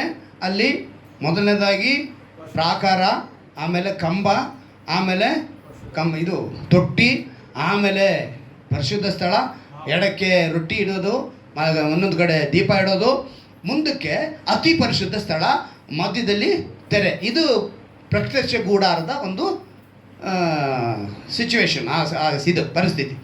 ಇವಾಗ ಮುಂದೆ ಆ ಪ್ರಾಕಾರ ಇರುತ್ತಲ್ಲ, ಅಂಗಳ ಇರುತ್ತಲ್ಲ, ಅಲ್ಲಿ ಯಜ್ಞವೇದಿ ಇಟ್ಟಿರ್ತಾರೆ. ಅಲ್ಲಿ ಸುಡ್ತಾ ಇರ್ತಾರೆ ಪಶುಗಳನ್ನ. ಆ ಪಶುಗಳನ್ನ ಸುಡುವಂಥ ಇದರಲ್ಲಿ ಒಬ್ಬನ ಹಾಕೋಕ್ಕೆ ಒಬ್ಬನ ಇರಬೇಕು, ಇನ್ನೊಬ್ಬನ ಅದನ್ನು ಎತ್ತಕ್ಕೆ ಒಬ್ಬನ ಇರಬೇಕು. ಹೀಗೆ 4 ಜನ ಇರ್ತಾರೆ, ಇಬ್ಬರಿಬ್ಬರು ಈ ಕಡೆ ಇರ್ತಾರೆ. ಆ ಕೊಂಬುಗಳನ್ನ ಯಾರು ಹಿಡ್ಕೊತಾರೋ ಅವ್ರಿಗೇನು ಕೊಡಬೇಕು? ಕ್ಷಮೆಪಣೆ ಕೊಡಬೇಕಿತ್ತು. ಅದನ್ನು ನೆನೆಸಿ ಏನು ಮಾಡ್ತಾನೆ ಅದೋನಿಯ, ಸೊಲೊಮೋನನಿಗೆ ಹೆದರಿ ಹೊರಟು ಹೋಗಿ ಯಜ್ಞವೇದಿಯ ಕೊಂಬುಗಳನ್ನು, 50ನೇ ವಾಕ್ಯ ಬರೆಯಲ್ಪಡಿ ನೋಡಿ, ಯಜ್ಞವೇದಿಯ ಕೊಂಬುಗಳನ್ನು ಹಿಡಿದನು. ದೂತರು ಬಂದು ಸೊಲೊಮೋನನಿಗೆ, ಅದೋನಿಯನು ಹೆದರಿ ಯಜ್ಞವೇದಿಯ ಕೊಂಬುಗಳನ್ನು ಹಿಡಿದು, ಅರಸನಾದ ಸೊಲೊಮೋನನನ್ನು ನನ್ನನ್ನು ಕತ್ತಿಯಿಂದ ಸಂಹರಿಸಿದಿಲ್ಲ ಎಂಬುದಾಗಿ ಈ ಹೊತ್ತು ನನಗೆ ಪ್ರಮಾಣ ಮಾಡಬೇಕೆಂದು ಬೇಡಿಕೊಳ್ಳುತ್ತೇನೆ ಎಂಬುದನ್ನು ತಿಳಿಸಿದಾಗ, ಈ ಮಾತನ್ನು ಹೇಳ್ತಾನೆ ಅದೋನಿಯ, ನನ್ನ ಕೊಲ್ಲೋದಿಲ್ಲ ಅಂತ ಹೇಳ್ಬಿಟ್ರೆ ನಾನು ಬರ್ತೀನಿ. ಆಮೇಲೆ ಅವನು ಬಂದ, ಸೊಲೊಮೋನನೇ ಪಟ್ಟಾಭಿಷೇಕ ನಡೀತು. ಸೊಲೊಮೋನ ಏನು ಮಾಡ್ತಾನೆ? ದೇವಾಲಯ ನೆಕ್ಸ್ಟ್ ಕಟ್ಟುತ್ತಾನೆ. ದೇವಾಲಯ ಕಟ್ಟಿದಾಗ ನೀವು ಯೋಚನೆ ಮಾಡಿ, 7 ವರ್ಷ ಕಟ್ತಾನೆ. ಎಷ್ಟು ವರ್ಷ ಕಟ್ತಾನೆ? 7 ವರ್ಷ ಕಟ್ತಾನೆ. ಆ 7 ವರ್ಷ ಅವನು ಕಟ್ಟಿದಂಥ ಆಲಯಕ್ಕೆ ಇವತ್ತಿನ ಲೆಕ್ಕಾಚಾರ ಪ್ರಕಾರ 2.5 ಲಕ್ಷ ಕೋಟಿ. ಎಷ್ಟು? 2.5 ಲಕ್ಷ ಕೋಟಿ ಇವತ್ತಿನ ಹಣಕ್ಕೆ ನಾವು ಎಷ್ಟು ಮಾಡ್ಬೋದು ಸಮ.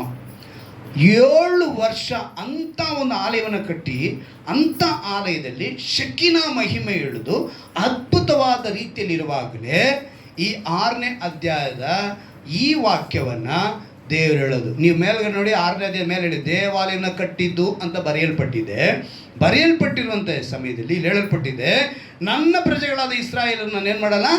ಕೈ ಬಿಡದೆ. ಏನಂತೆ? ಕೈ ಬಿಡದೆ. ಅಂದರೆ ದೇವರ ಮಾತನ್ನು ಸದಾ ನಾವೇನು ಮಾಡಬೇಕು? ದೇವರ ಮೇಲೆ ಭರವಸೆ ಇಡಬೇಕು. ದಾವೀದ ನಂತರ ಸೊಲೊಮೋನ ಆಳ್ವಿಕೆ ನಡೀತು, ಇಷ್ಟೆಲ್ಲ ಕೈ ಬಿಡದೆ ಭರವಸೆ ಅಂದರೆ ಶಾಶ್ವತವಾಗಿ ಆಶ್ರಯ ಗಿರಿಯಾಗಿದ್ದಾನೆ. ನಮ್ಮ ಬದುಕಿನಲ್ಲಿ ಇಂಥ ಅನೇಕ ಸಮಯಗಳು ಬರ್ತವೆ, ನೋವುಗಳು, ವೇದನೆ, ಒಂಟಿತನ ಕಾಣಿಸುತ್ತೆ, ನಂಬಿಕೆ ಕಳೆದು ಹೋಗ್ತಂದೇಳಿ. ನೀವು ವಾಗ್ದಾನ ನೆನೆಸ್ಕೊಳ್ಬೇಕು. ಏನಂತೆ? ಮೊದಲನೇದಾಗ ಅವ್ರು ಹೇಳಿದ್ದು, ಸದಾ ಬರೆಸಿಬಿಡಿರಿ, ಯೆಹೋವನು ಶಾಶ್ವತವಾಗಿ ಆಶ್ರಯ ದುರ್ಗವಾಗಿದ್ದಾನೆ. 2ನೇದಾಗ ಅವ್ರು ಹೇಳಿದ್ದೇನು ಮಾತೇನು? ನಾನು ನಿಮ್ಮ ಮಧ್ಯದಲ್ಲಿ ವಾಸಿಸುವನು ಅಂತ ಹೇಳ್ತಾರೆ. ಎಂಥ ಪರಿಸ್ಥಿತಿ ಇದ್ದರೂ ಕೂಡ ನೀವು ನಂಬಿಕೆ ಇಟ್ಟರೆ ಅವರು ನಿಮ್ಮ ಮಧ್ಯದಲ್ಲಿ ವಾಸ ಮಾಡ್ತಾರೆ. ಕೆಲವರು ಪ್ರಶ್ನೆ ಕೇಳ್ತಾರೆ, ಹಳೆ ಒಡಂಬಡಿಕೆ ಹೊಸ ಒಡಂಬಡಿಕೆ ಈ ಎರಡಕ್ಕೂ ವ್ಯತ್ಯಾಸ ಏನು? ಹಳೆ ಒಡಂಬಡಿಕೆಗೂ ಹೊಸ ಒಡಂಬಡಿಕೆಗೂ ಬಹಳ ವ್ಯತ್ಯಾಸಗಳಿದೆ. ಆ ವ್ಯತ್ಯಾಸಗಳಲ್ಲಿ ಒಂದು ಪ್ರಾಮುಖ್ಯವಾಗಿ ನಿಮ್ಗೆ ಹೇಳಬೇಕು ಅಂತ ನಾನು ಹೇಳಿದ್ರೆ, ಹಳೆ ಒಡಂಬಡಿಕೆ ಬಂದು ನೀನು ದೇವರ ಕೈಯನ್ನು ಹಿಡಿದುಕೊಳ್ಳೋದು. ಹಳೆ ಒಡಂಬಡಿಕೆನೋ ನೀನು ದೇವರ ಕೈಯನ್ನು ಹಿಡಿದುಕೊಳ್ಳೋದು. ಹೊಸ ಒಡಂಬಡಿಕೆ ಏನಂದರೆ ದೇವರು ನಿನ್ನ ಕೈಯನ್ನು ಹಿಡಿದುಕೊಂಡಿರೋದು. ಹಲ್ಲೆಲೂಯಾ. ಇದನ್ನು ಮುಖ್ಯವಾಗಿ ತಿಳ್ಕೊಳ್ಳಿ. ಅನೇಕ ವ್ಯತ್ಯಾಸಗಳಿದೆ ಹಳೆ ಒಡಂಬಡಿಕೆ ಹೊಸ ಒಡಂಬಡಿಕೆ. ಆದರೆ ಇದರಲ್ಲಿ ಪ್ರಾಮುಖ್ಯವಾಗಿ ನೀವು ತಿಳ್ಕೋಬೇಕಾಗಿರೋದು, ಹಳೆ ಒಡಂಬಡಿಕೆ ಅನ್ನೋದು ಪ್ರವಾದಿಗಳ ಮೂಲಕ, ನಿಯಮ ನಿಬಂಧನೆಗಳ ಮೂಲಕ, ಧರ್ಮಶಾಸ್ತ್ರದ ಮೂಲಕ ನೀವು ದೇವರನ್ನ ಹೇಗೆ ಹಿಡಿಬೇಕು ಅನ್ನೋದನ್ನು ಹೇಳ್ತಾನೇ ಇರ್ತೈತೆ. ಆದರೆ ಹೊಸ ಒಡಂಬಡಿಕೆ ಬಂದಿದ ತಕ್ಷಣ ಆತ ನಮಗೋಸ್ಕರ ಇಳಿದು ಬಂದು ನಮ್ಮ ಕೈಯನ್ನು ಹಿಡ್ಕೊಂಡ್ರು. ಹಲ್ಲೆಲೂಯಾ. ಇದನ್ನು ತಿಳ್ಕೊಂಡ್ರೆ ಸಾಕು, ಸದಾ ನಾವು ಭರವಸೆ ಇಡ್ತೀವಿ. ಆತನ ಆಶ್ರಯ ದುರ್ಗವಾಗಿ ನಮಗೆ ಇರ್ತಾನೆ. ಈಗ ಹೊಸ ಒಡಂಬಡಿಕೆ ಈಗ ಬಂದ ಮೇಲೆ ನಿಮಗೆ ಇನ್ನೊಂದು ಅದ್ಭುತವಾದ ಒಂದು ಘಟನೆ ನಾನು ಹೇಳ್ತೀನಿ. ಆ ಘಟನೆಯಲ್ಲಿ ನೀವು ಹೇಗಿದ್ದರೆ ನಿಮ್ಮ ಪರಿಸ್ಥಿತಿಯಲ್ಲಿ ಅವ್ರ ಕೈ ಹಿಡ್ಕೊಂಡು ನಿಮ್ಮನ್ನು ನಡೆಸ್ತಾರೆ ಅನ್ನೋದನ್ನ ತಿಳ್ಕೊತೀರ. ನ್ಯಾಯಸ್ಥಾಪಕರ ಪುಸ್ತಕ 6ನೇ ಅಧ್ಯಾಯ, ನ್ಯಾಯಸ್ಥಾಪಕರು 6ನೇ ಅಧ್ಯಾಯ 13ನೇ ವಾಕ್ಯವನ್ನು ಓದ್ತೀನಿ. ಎಲ್ಲರೂ ಗಮನ ಇಟ್ಟು ಕೇಳಿ. ನ್ಯಾಯಸ್ಥಾಪಕರು 6ನೇ ಅಧ್ಯಾಯ 13ನೇ ವಾಕ್ಯ. ಆಗ ಗಿದ್ಯೋನನು ಅವನಿಗೆ, ಸ್ವಾಮಿ, ಯೆಹೋವನು ನಮ್ಮ ಸಂಗಡ ಇದ್ದರೆ ನಮಗೆ ಇದೆಲ್ಲ ಯಾಕೆ ಸಂಭವಿಸಿತು?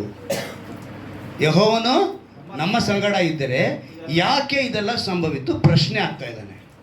ಈಗ ವಾಗ್ದಾನ ಏನಂತ ಹೇಳಿದೆ? ಸದಾ ಭರವಸೆ ಬಿಡ್ರಿ, ಆತನು ನಿಮಗೆ ಆಶ್ರಯ ದುರ್ಗವಾಗಿದ್ದಾನೆ. ಹೇಗೆ ಆಶ್ರಯ ದುರ್ಗವಾಗಿದ್ದಾನೆ? ಆತನು ನಮ್ಮ ಮಧ್ಯದಲ್ಲೇ ಇಸ್ರಾಯೇಲರನ್ನು ಅವ್ರು ಪ್ರೀತಿ ಮಾಡಿ ನಮ್ಮ ಮಧ್ಯದಲ್ಲಿ ವಾಸಿಸುವಂತ ಮಾತು ಕೊಟ್ಟಿದ್ದಾರೆ.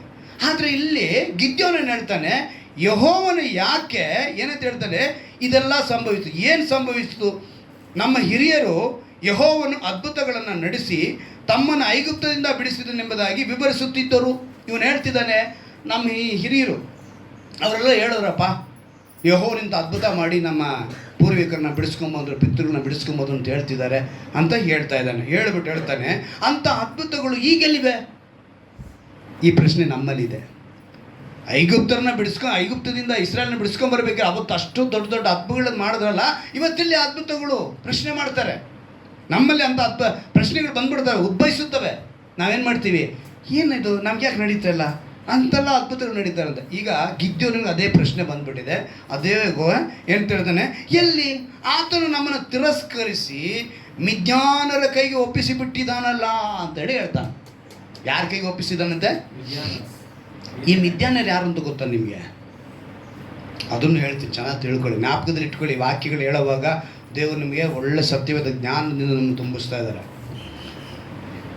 ಅಬ್ರಹಾಮ, ಈಸಾಕ, ಯಾಕೋಬ. ಯಾಕೋಬನ ಹೆಸರೇ ಇಸ್ರಾಯೇಲ ಅಲ್ವಾ? ಇಸ್ರಾಯೇಲನಿಗೆ ಅವನ ಹೆಸರು ಬದಲಾಗಿ ಇನ್ಮೇಲೆ ನೀನು ಯಾಕೋಬನಲ್ಲ, ಇಸ್ರಾಯೇಲ್. ಇವಾಗ ಇಸ್ರಾಯೇಲರು ಆರ್ಯ ಸಂತತಿಯಲ್ಲಿ ಬಂದವ್ರೆ ಅಲ್ವಾ? ಈಗ ಮಿದ್ಯಾನ್ಯರು ಯಾರು ಅಂತ ಹೇಳಿ ನಾವು ನೋಡುವಾಗ ನೀವು ಹೇಗೆ ತಿಳ್ಕೊಳ್ತೀರಾ ಅಂದರೆ, ಆದಿಕಾಂಡ 25ನೇ ಅಧ್ಯಾಯ ತೆಗೆದುಕೊಳ್ಳಿ. ಆದಿಕಾಂಡ 25ನೇ ಅಧ್ಯಾಯ. ಮಿದ್ಯಾನರು ಯಾರು ಅಂತೇಳಿ ಅಲ್ಲಿ ನಿಮಗೆ ತಿಳಿಸ್ತೀನಿ. 25ನೇ ಅಧ್ಯಾಯ ತೆಗೆದುಕೊಂಡ್ರಾ? ಈಗ ಓದ್ತೀನಿ. ಈ ವಾಕ್ಯನ ಎಷ್ಟು ಸಲ ಓದಿರ್ತೀರ ನಿಮಗೆ ನೆನಪು ಬರಲ್ಲ. ಅಬ್ರಹಾಮನು ಕೆಟೂರಳೆಂಬ ಇನ್ನೊಬ್ಬ ಹೆಂಡತಿಯನ್ನು ಮದುವೆ ಮಾಡಿಕೊಂಡನು. ಯಾರನ್ನ? ಕೆಟೂರಳೆಂಬ ಇನ್ನೊಬ್ಬ, ಅಲ್ವಾ? ಅಂದರೆ ಸಾರಾಳ್ ಮರಣ ಹೊಂದಿದ ಮೇಲೆ ಅಬ್ರಹಾಮನ ಹೆಂಡತಿ ಯಾರು? ಸಾರಾಳ್. ಉಪಪತ್ನಿ ಹಾಗಾರ್. ಉಪಪತ್ನಿ ಯಾರು? ಹಾಗಾರ್. ಮೇನ್ ಹೆಂಡತಿಯನ್ನು ಪಟ್ಟ ಇದ್ದಿದ್ದು ಯಾರಿಗೆ? ಸಾರಾಳಿಗೆ. ಈಗ ಅದೇ ಸ್ಥಾನಕ್ಕೆ, ಸಾರಾಳ ಸ್ಥಾನದಲ್ಲೇ ಇನ್ನೊಬ್ಬರು ಬರ್ತಾ ಇದ್ದಾರೆ, ಕೆಟೂರಳು ಅಂತೇಳಿ. ಆಕೆಗೆ ಹುಟ್ಟಿದಂಥ ಮಕ್ಕಳಲ್ಲಿ ಆಕೆ ಅವನಿಗೆ ಸಿಮ್ರಾನ್, ಏನಂತೆ? ಸಿಮ್ರಾನ್, ಯೊಕ್ಷಾನ್, ಮೇದಾನ್, ಮಿದ್ಯಾನ್. ಇಲ್ಲಿದ್ದಾರೆ ನೋಡಿ, ಯಾರಿದು? ಮಿದ್ಯಾನ್. ಈ ಮಿದ್ಯಾನೇ ಮಿದ್ಯಾನ್ಯರು. ಈ ಮಿದ್ಯಾನ್ಯರು ಯಾರು ಅಂತ ಹೇಳಿದ್ರೆ ಅಬ್ರಹಾಮನಿಗೆ ಹುಟ್ಟಿದವನು. ಈ ಇಸ್ರಾಯೇಲ್ರು ಯಾರು? ಅಬ್ರಹಾಮನಿಗೆ ಹುಟ್ಟಿದವರೇ. ಅಂದರೆ ತಂದೆ ಒಬ್ಬ, ತಾಯಿ ಬೇರೆ ಬೇರೆ. ಅಲ್ಲಿಗೆ ಗಿದ್ಯೋನನ್ನು ಕೇಳುವಂಥ ಪ್ರಶ್ನೆ, ಅವನ್ನ ಬಂದು ಕಾಟ ಕೊಡ್ತಿರುವಂಥವ್ರು ಯಾರು? ಮಿದ್ಯಾನರು ಅಂತ ಹೇಳಿದ್ರೆ ಇಸ್ರಾಯೇಲ್ರು ಎಂಬ ಅವರು, ಈ ಮಿದ್ಯಾನರು ಸಹೋದರರಾಗ್ತಾರೆ. ಯಾರಾಗ್ತಾರೆ ಇವರು? ಸಹೋದರರು. ದೂರ ದೂರ ಸಂಬಂಧಿಗಳು, ಅಂದರೆ ಸಹೋದರರಾಗ್ತಾರೆ, ಅಣ್ಣ ತಮ್ಮಂದ್ರ ಲೆಕ್ಕ. ನಮ್ಮ ಬದುಕಿನಲ್ಲಿ ಕೂಡ ನಮ್ಮ ಕುಟುಂಬದವರೇ, ನಮ್ಮ ಒಡಲೆ ಹುಟ್ಟಿದವರೇ ನಮಗೇನಾಗ್ತಾರೆ? ಶತ್ರುಗಳಾಗಿ ಬಂದು ನಿಂತ್ಕೊಳ್ತಾರೆ. ಇಲ್ಲಿ ಮಿದ್ಯಾನ್ಯರು ಅನ್ನೋದು ಅರ್ಥ ಏನು ಅಂತ ಹೇಳಿದ್ರೆ, ಈಗ ಗಿದ್ಯೋನನ್ನು ಕೇಳುವಂಥ ಪ್ರಶ್ನೆ, ಆ ಪ್ರಶ್ನೆಗೆ ಅವನು ಕೇಳ್ತಿದ್ದಾನೆ, ಈ ಮಿದ್ಯಾನರ ಕೈಗೆ ಯಾಕೆ ನಮ್ಮನ್ನು ಕೈ ಒಪ್ಪಿಸ್ಕೊಟ್ನು? ಅಂಥ ಅದ್ಭುತಗಳನ್ನ ಮಾಡಿದಂಥ ದೇವರು ಈಗ ಮತ್ತೆ ನಮ್ಮನ್ನು ಯಾಕೆ ಅವ್ರ ಕೈಗೆ ಕೊಟ್ಟನು ಅಂಥೇಳಿ ಅವ್ರು ಕೇಳ್ತಾರೆ. ಕೇಳಿದ ತಕ್ಷಣ ಈ ಪ್ರಶ್ನೆಗೆ ಅಲ್ಲಿ ಒಂದು ಉತ್ತರ ಸಿಗ್ತಾ ಇದೆ. ಏನಕ್ಕೆ ಅಂತ ಹೇಳಿದ್ರೆ, ಆ ವಾಕ್ಯವನ್ನು ನಾವು ಸರಿಯಾಗಿ ಅರ್ಥ ಮಾಡಿಕೊಳ್ಬೇಕು. ನ್ಯಾಯಸ್ಥಾಪಕರಲ್ಲೇ 6ನೇ ಅಧ್ಯಾಯದಲ್ಲಿ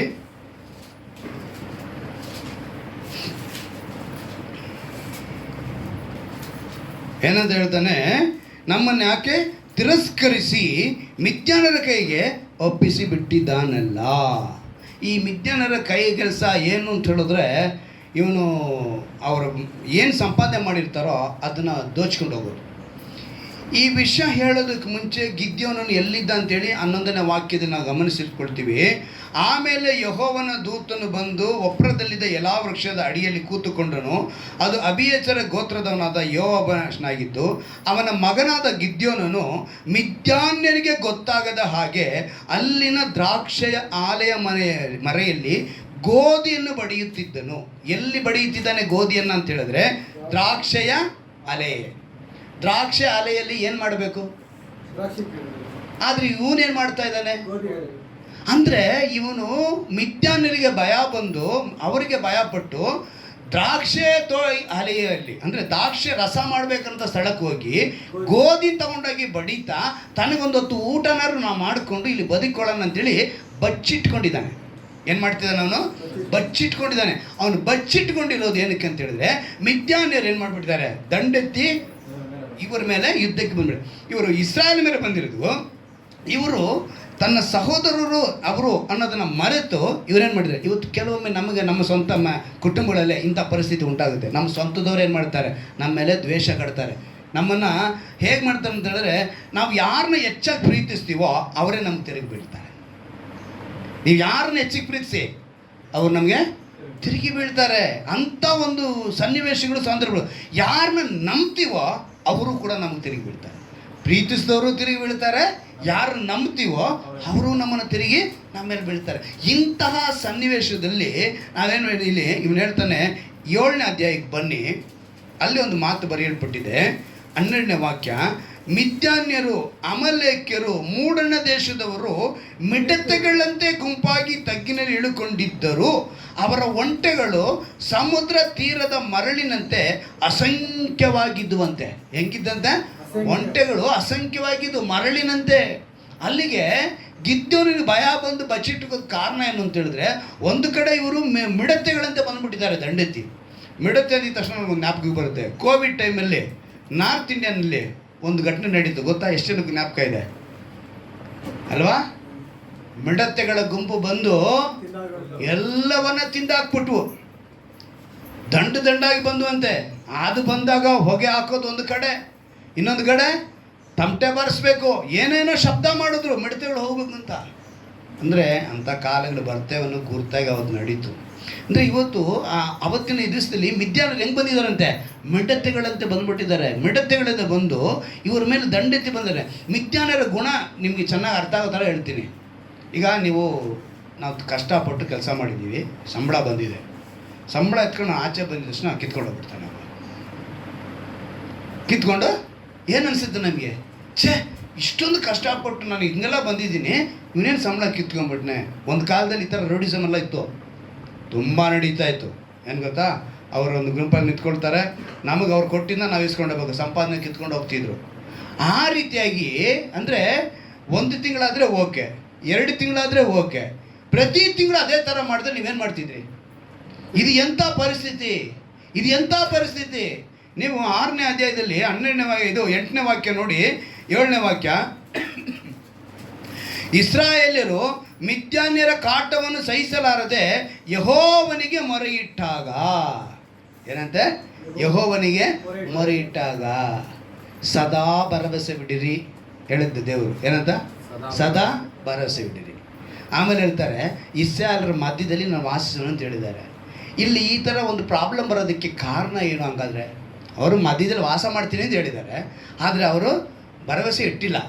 ಇವರಿಗೆ ಪ್ರಾಬ್ಲಮ್ ಬರೋಕ್ಕೆ ಕಾರಣ ಏನು ಅಂತ ಹೇಳಿದ್ರೆ, ಅದೇ ಅಧ್ಯಾಯದಲ್ಲಿ 10ನೇ ವಾಕ್ಯನ ನಾವು ಗಮನಿಸುವಾಗ, ಯೆಹೋವನೆಂಬ ನಾನೇ ನಿಮ್ಮ ದೇವರಾಗಿದ್ದಾನೆಂದು ನೀವು ಅಮೋರಿಯರ ಮಧ್ಯದಲ್ಲಿ ವಾಸಿಸುವಾಗ ಅವರ ದೇವತೆಗಳನ್ನು ಪೂಜಿಸಬಾರದೆಂದು ಹೇಳಿದೆನು, ಆದರೆ ನೀವು ನನ್ನ ಮಾತನ್ನು ಕೇಳಲಿಲ್ಲ. ಈ ಮಿದ್ಯಾನ್ಯರು ಸುಮ್ಮನೆ ಇರಲಿಲ್ಲ, ಇವರಾಗಿ ಅವನಿಗೆ ಇನ್ನೊಂದು ಗುಂಪನ್ನು ಸೇರಿಸ್ಕೊಂಡ್ರು. ಅವರೇ ಏನು ಅಮಲೇಕ್ಯರು, ಅಮೋರಿಯರು. ಇಂಥ ಸುಮಾರು ಜನಗಳನ್ನ ಸೇರಿಸ್ಕೊಂಡು ಇಸ್ರಾಯೇಲರ ಮೇಲೆ ಇವರು ದಂಡೆತ್ತಿ ಬಂದಿರೋ. ಅದಕ್ಕೇ ಅವರು ಮಿಡತೆಗಳಂತೆ ಕಾಣ್ತಿದ್ದು, ಒಂಟೆಗಳು ಮರಳಿನಂತೆ ಇದು ಅಂತೇಳಿ ಹೇಳ್ಪಡ್ತಾ ಇರೋದು. ಅಂದರೆ ಇವ್ರು ಮಾತ್ರ ಬರ್ದಿರ, ಕೆಲವ್ರನ್ನೆಲ್ಲ ಸೇರಿಸ್ಕೊಂಡು ನಮ್ಮ ಮೇಲೆ ಬರ್ತಾರೆ. ಹೀಗೆ ನಾವು ಕೆಲಸ ಮಾಡೋ ಜಾಗದಲ್ಲಿ ಹಂಗೆ ಮಾಡ್ತಾನೆ. ಒಬ್ಬನು ನಮ್ಮ ಮೇಲೆ ದ್ವೇಷ ಸಾಧಿಸೋಕ್ಕೆ ಬರ್ತಾನೆ, ಸ್ವಲ್ಪ ದಿವಸ ನೋಡ್ತಾನೆ, ಆಮೇಲೆ ಇನ್ನೊಬ್ಬನ ಸೇರಿಸ್ಕೊತಾನೆ. ಒಂದು 4-5 ಜನ ಸೇರಿಸ್ಕೊಂಡು ನಾವು ಕೆಲಸ ಮಾಡೋ ಜಾಗದಲ್ಲಿ ನಾವೇನು ಮಾಡ್ತಾರೆ, ಅವರು ದಂಡೆತ್ತಿ ನಮ್ಮ ಮೇಲೆ ಇರ್ಲಿದ ಆಪಾದನೆ ನಮ್ಮ ಮೇಲೆ ಹೊರಿಸ್ತಾರೆ.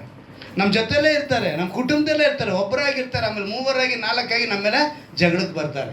ಅಕ್ಕಪಕ್ಕದಲ್ಲೇ ಇರ್ತಾರೆ, ಸಾಮಾನ್ಯವಾಗಿ ಚೆನ್ನಾಗೇ ಇರ್ತಾರೆ, ಬೆಳಗ್ಗೆದ್ದು ಚೆನ್ನಾಗಿ ಮಾತಾಡ್ತಾರೆ, ಸಂಜೆ ಆದರೆ ನಮ್ಮ ಮೇಲೆ ದ್ವೇಷ ಕಟ್ತಾರೆ.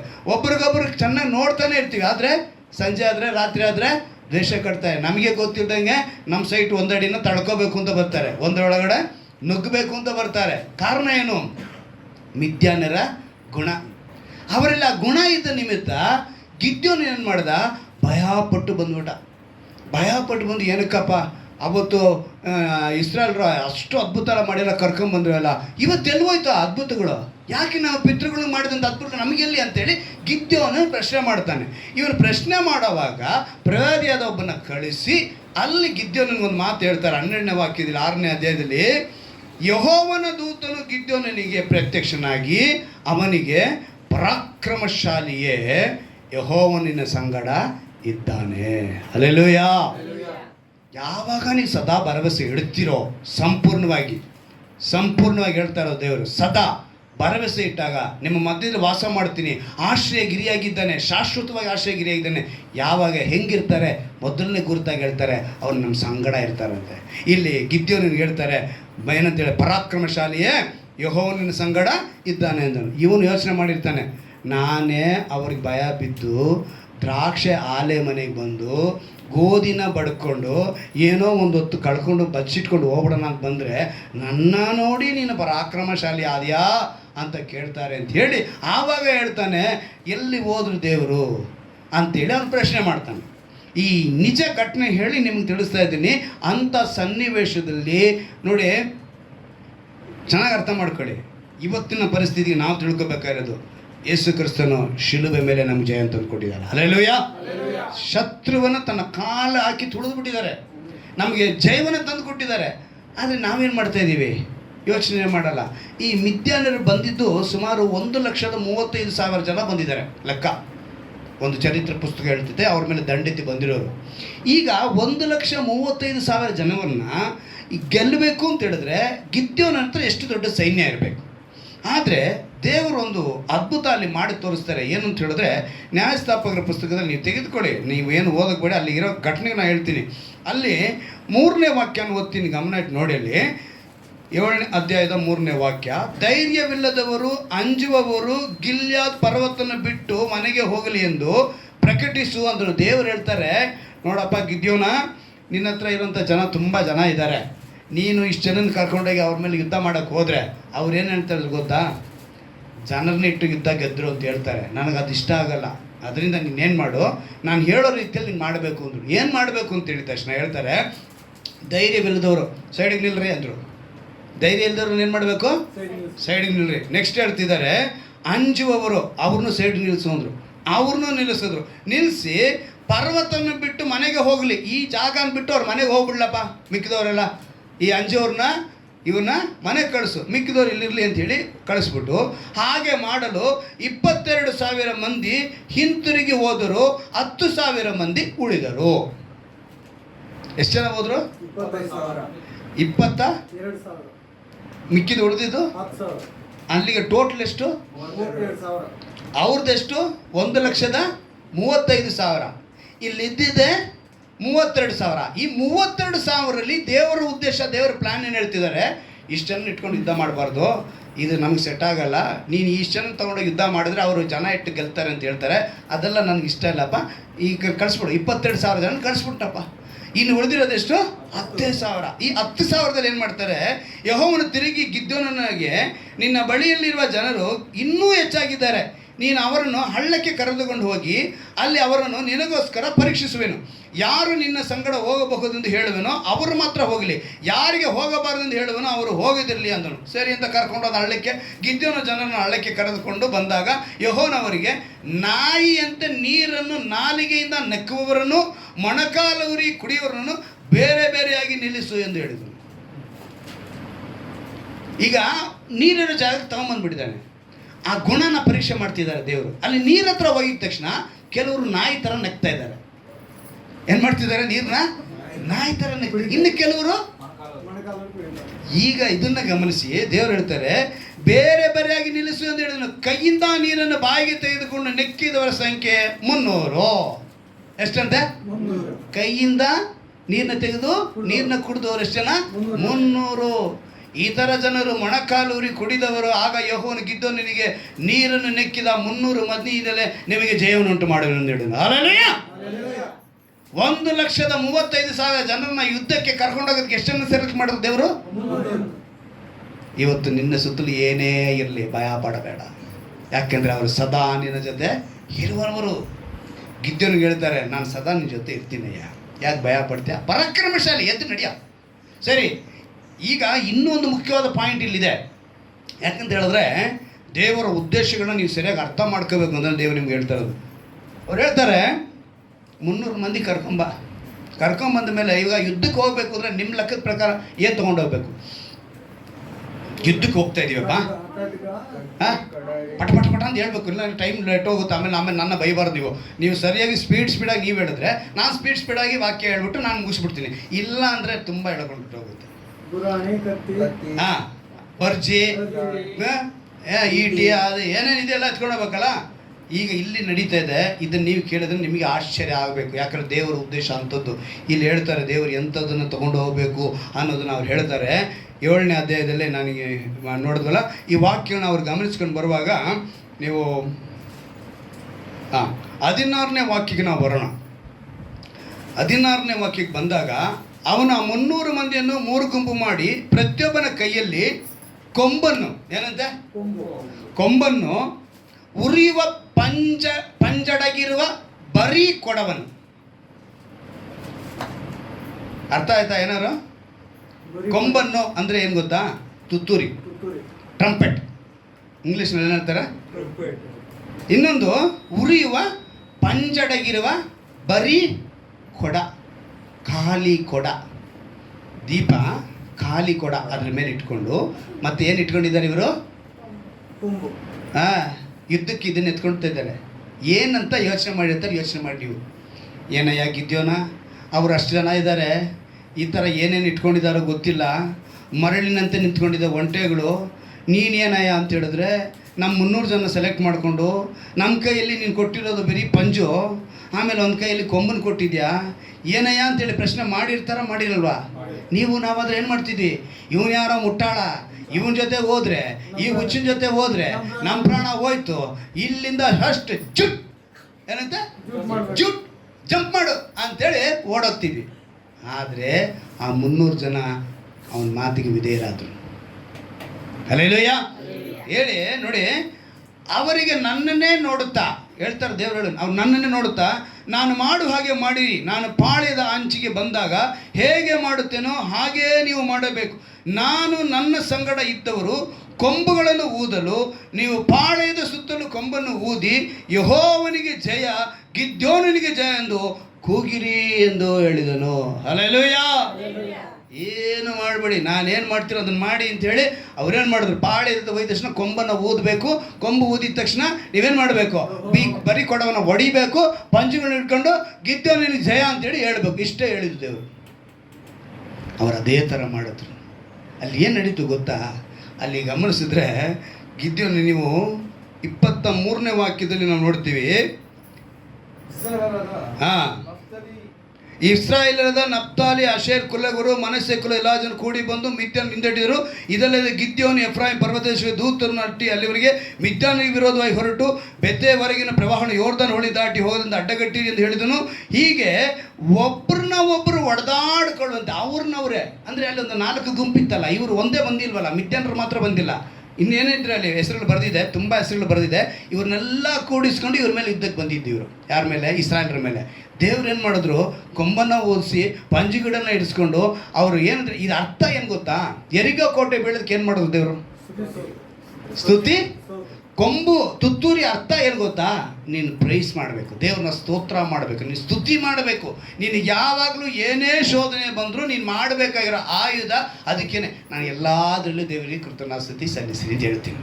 ನಾನೆಲ್ಲ ಪ್ರಾರ್ಥನೆ ಆರಂಭದಲ್ಲಿ ಈ ಮಾತನ್ನು ಹೇಳಿನೇ ನಾನು ಪ್ರಾರ್ಥನೆ ಆರಂಭಿಸೋದು. ಎಲ್ಲದರಲ್ಲಿ ದೇವರಿಗೆ ನಾವೇನು ಮಾಡಬೇಕು? ಕೃತಜ್ಞತಾಸ್ತುತಿ, ಥ್ಯಾಂಕ್ಸ್ ಹೇಳಬೇಕು, ದೇವರಿಗೆ ಸ್ತೋತ್ರ ಮಾಡಬೇಕು. ಎರಿಗೋ ಕೋಟೆ ಬಿದ್ದಿದ್ದು ಅದೇ ಸ್ತುತಿಯಿಂದ. ಇಲ್ಲಿ ಗಿದ್ಯೋನಿಗೆ ವಿರೋಧವಾಗಿ 1,35,000 ಜನ ಬಂದಿದ್ದಾರೆ. ಅವರೆಲ್ಲರೂ ಕೂಡ ಒಬ್ಬರಿಗೊಬ್ಬರು ಒಡೆದಾಡಿಕೊಂಡು ತಮ್ಮನ್ನು ತಾವೇ ಅವರು ಕೊಂದುಕೊಂಡ್ಬಿಟ್ರು, ಒಬ್ರಿಗೊಬ್ಬರು ಹೊಡ್ಕೊಂಡು ಸತ್ತೋದ್ರು, ಅವರೇ ಮಾಯವಾಗೋದ್ರು.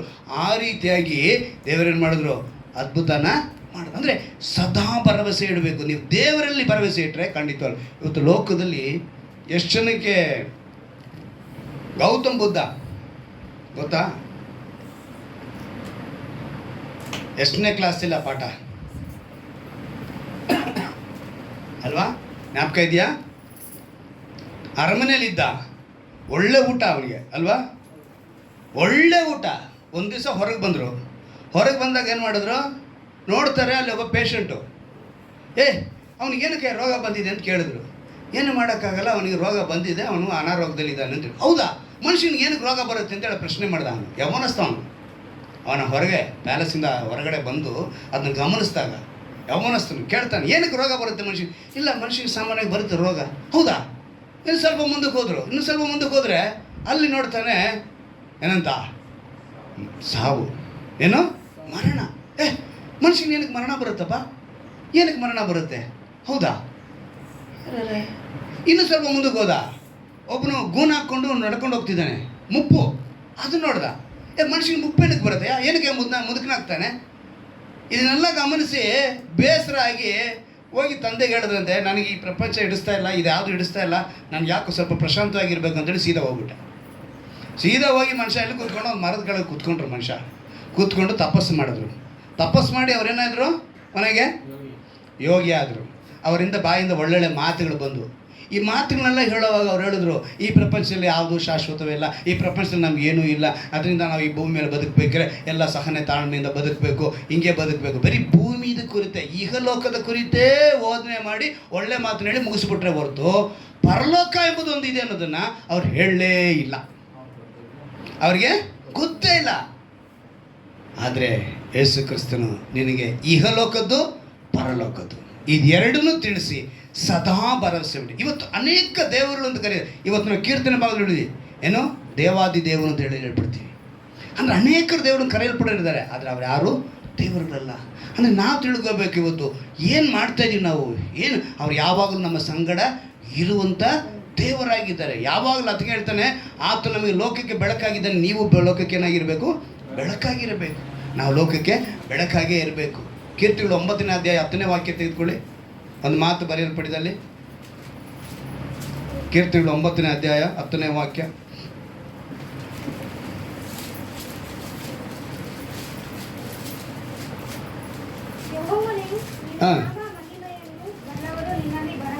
ಆಮೇನ್.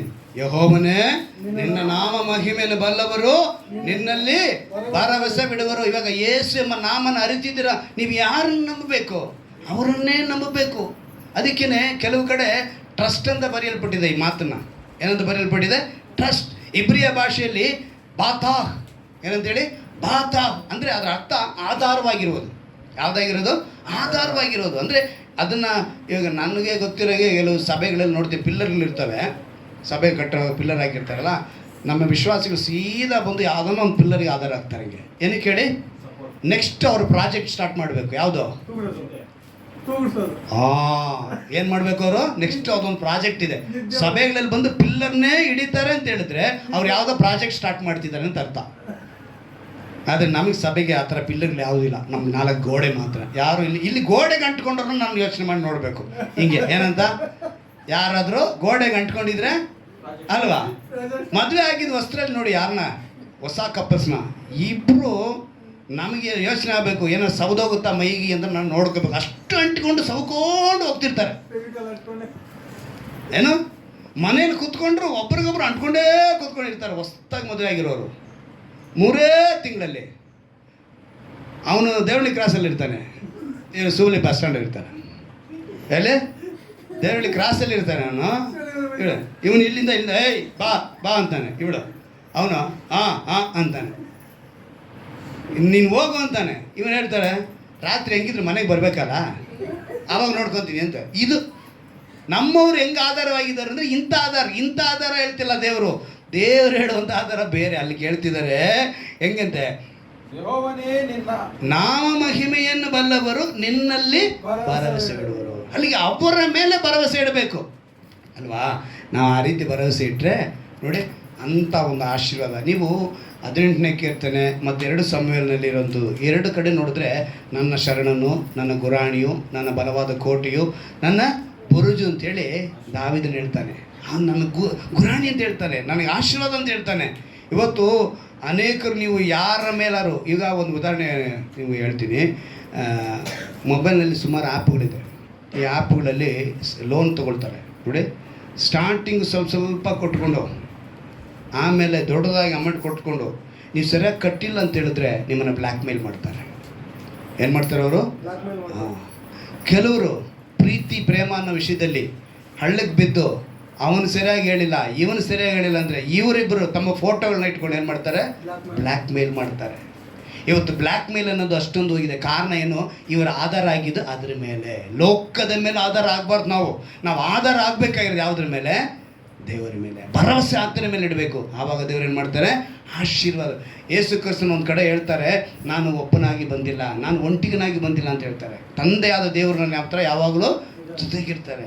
ಅವ್ರು ಹೇಳುವಂಥ ವಿಷಯ ನಿಮಗೆ, ಯಾವಾಗ ನೀವು ಸದಾ ಭರವಸೆ ಇಡ್ತೀರೋ, ಯಾವಾಗ ನೀವು ಆತನು ನಿಮ್ಮ ಮಧ್ಯದಲ್ಲಿ ವಾಸಿಸ್ತಾರೆ ಅಂತ ಹೇಳ್ತಿರೋ, ಮೊದಲನೇದಾಗಿ ನಿಮ್ಮ ಜೊತೆ ಸಂಗಡ ಇರ್ತಾರೆ. ಎರಡನೇದಾಗಿ ಆತನ ಮರೆ ಹೋಗೋರನ್ನ ಅವ್ರು ಕೈ ಬಿಡುವಂಥ ದೇವರೇ ಅಲ್ಲ. ಮೂರನೇದಾಗಿ ನಿಮ್ಮನ್ನು ಒಂಟಿಗರಾಗಿ ಅವರು ಬಿಡುವಲ್ಲ ಅಲ್ವಾ? ಆಗ ನೀವೇನು ಮಾಡಬೇಕು? ಸದಾ ಭರವಸೆ. ಈ ಒಂದು ನಡೆಸಿಕೆ ದೇವರು ನಮ್ಮ ನಡೆಸ್ತೆ ಅಂತೇಳಿ ನಾವೆಲ್ಲ ಮೊಣಕಾಲು ಹಾಕಿ ಪ್ರಾರ್ಥನೆ ಮಾಡೋಣವಾ? ಯಾಕಂದರೆ ನಮ್ಮನ್ನು ಒಂಟಿಗನಾಗಿ ಬಿಡಬಾರ್ದು ಅಂತಲೇ ದೇವರು ನಮ್ಮ ಸಂಗಡ ಇರಬೇಕು ಅಂತ ಯೋಚನೆ ಮಾಡಿದ್ದಾರೆ. ಆತನ ಮರೆ ಹೊಕ್ಕುವನಲ್ಲಿ 10ನೇ ವಾಕ್ಯದಲ್ಲಿ ನೋಡೋದಿಲ್ಲ, ಯೆಹೋವನೇ ನಿನ್ನ ನಾಮ ಮಹಿಮೆಯನ್ನು ಬಲ್ಲವರು ಭರವಸೆಗಳು. ಯಾಕೆಂದರೆ ನಿನ್ನ ಮರೆ ಹೋಗುವವರನ್ನ ನೀನು ಕೈ ಬಿಡುವವನಲ್ಲ. ನಿನ್ನ ಮರೆ ಹೋಗುವವರನ್ನ ಆತನು ಕೈ ಬಿಡುವವನಲ್ಲ. ಯಾವಾಗ ನಾವು ಆತನಿಗೆ ಮರೆ ಹೋಗೋರಾಗಿರ್ತೇವೋ ಆತನ ಕೈ ಬಿಡದವರಾಗಿದ್ದಾರೆ. ತಂದೆಯಾದ ದೇವರ ಬಳಿ ಯೇಸು ಕ್ರಿಸ್ತನು ಹೇಳಿದ ಪ್ರಕಾರ ತಂದೆಯು ನಾನು ಒಂದಾಗಿದ್ದೇವೆ ಅಂತ ಹೇಳ್ತಾನೆ. ಆತನು ಒಂಟಿಗನಾಗೇ ಇಲ್ಲ. ಸೊ ನಮ್ಮೊಂದಿಗೆ ಅವರು ವಾಸ ಮಾಡಿದರು. ಇಸ್ರಾಯೇಲರನ್ನ ಮಧ್ಯದಲ್ಲಿ ವಾಸಿಸುವಂತ ಮಾತು ಕೊಟ್ಟರು. ಈ ತಿಂಗಳಿನ ವಾಗ್ದಾನ ಮತ್ತೊಂದು ಸರಿ ನಿಮಗೆ ನೆನಪಿಗೆ ತರ್ತೇನೆ. ಯೆಹೋವನಲ್ಲಿ ಸದಾ ಭರವಸೆ ಇಡಿರಿ, ಯೆಹೋವನು ಶಾಶ್ವತವಾಗಿ ಆಶ್ರಯಗಿರಿಯಾಗಿದ್ದಾನೆ. ನನ್ನ ಪ್ರಜೆಗಳಾದ ಇಸ್ರಾಯೇಲನ್ನು ನಾನು ಕೈ ಬಿಡದೆ ಅವರ ಮಧ್ಯದಲ್ಲೇ ವಾಸಿಸುವನೆಂದು ಹೇಳಿದನು. ಗಿದ್ಯೋನನ್ನು ನೋಡಿ, ಪರಾಕ್ರಮಶಾಲಿಯೇ, ನಾನು ನಿನ್ನ ಸಂಗಡ ಇದ್ದೇನೆ ಅಂದನು. ಇವತ್ತು ನಿನ್ನ ನೋಡಿ ಅದೇ ಮಾತನ್ನು ಹೇಳ್ತಿದ್ದಾರೆ.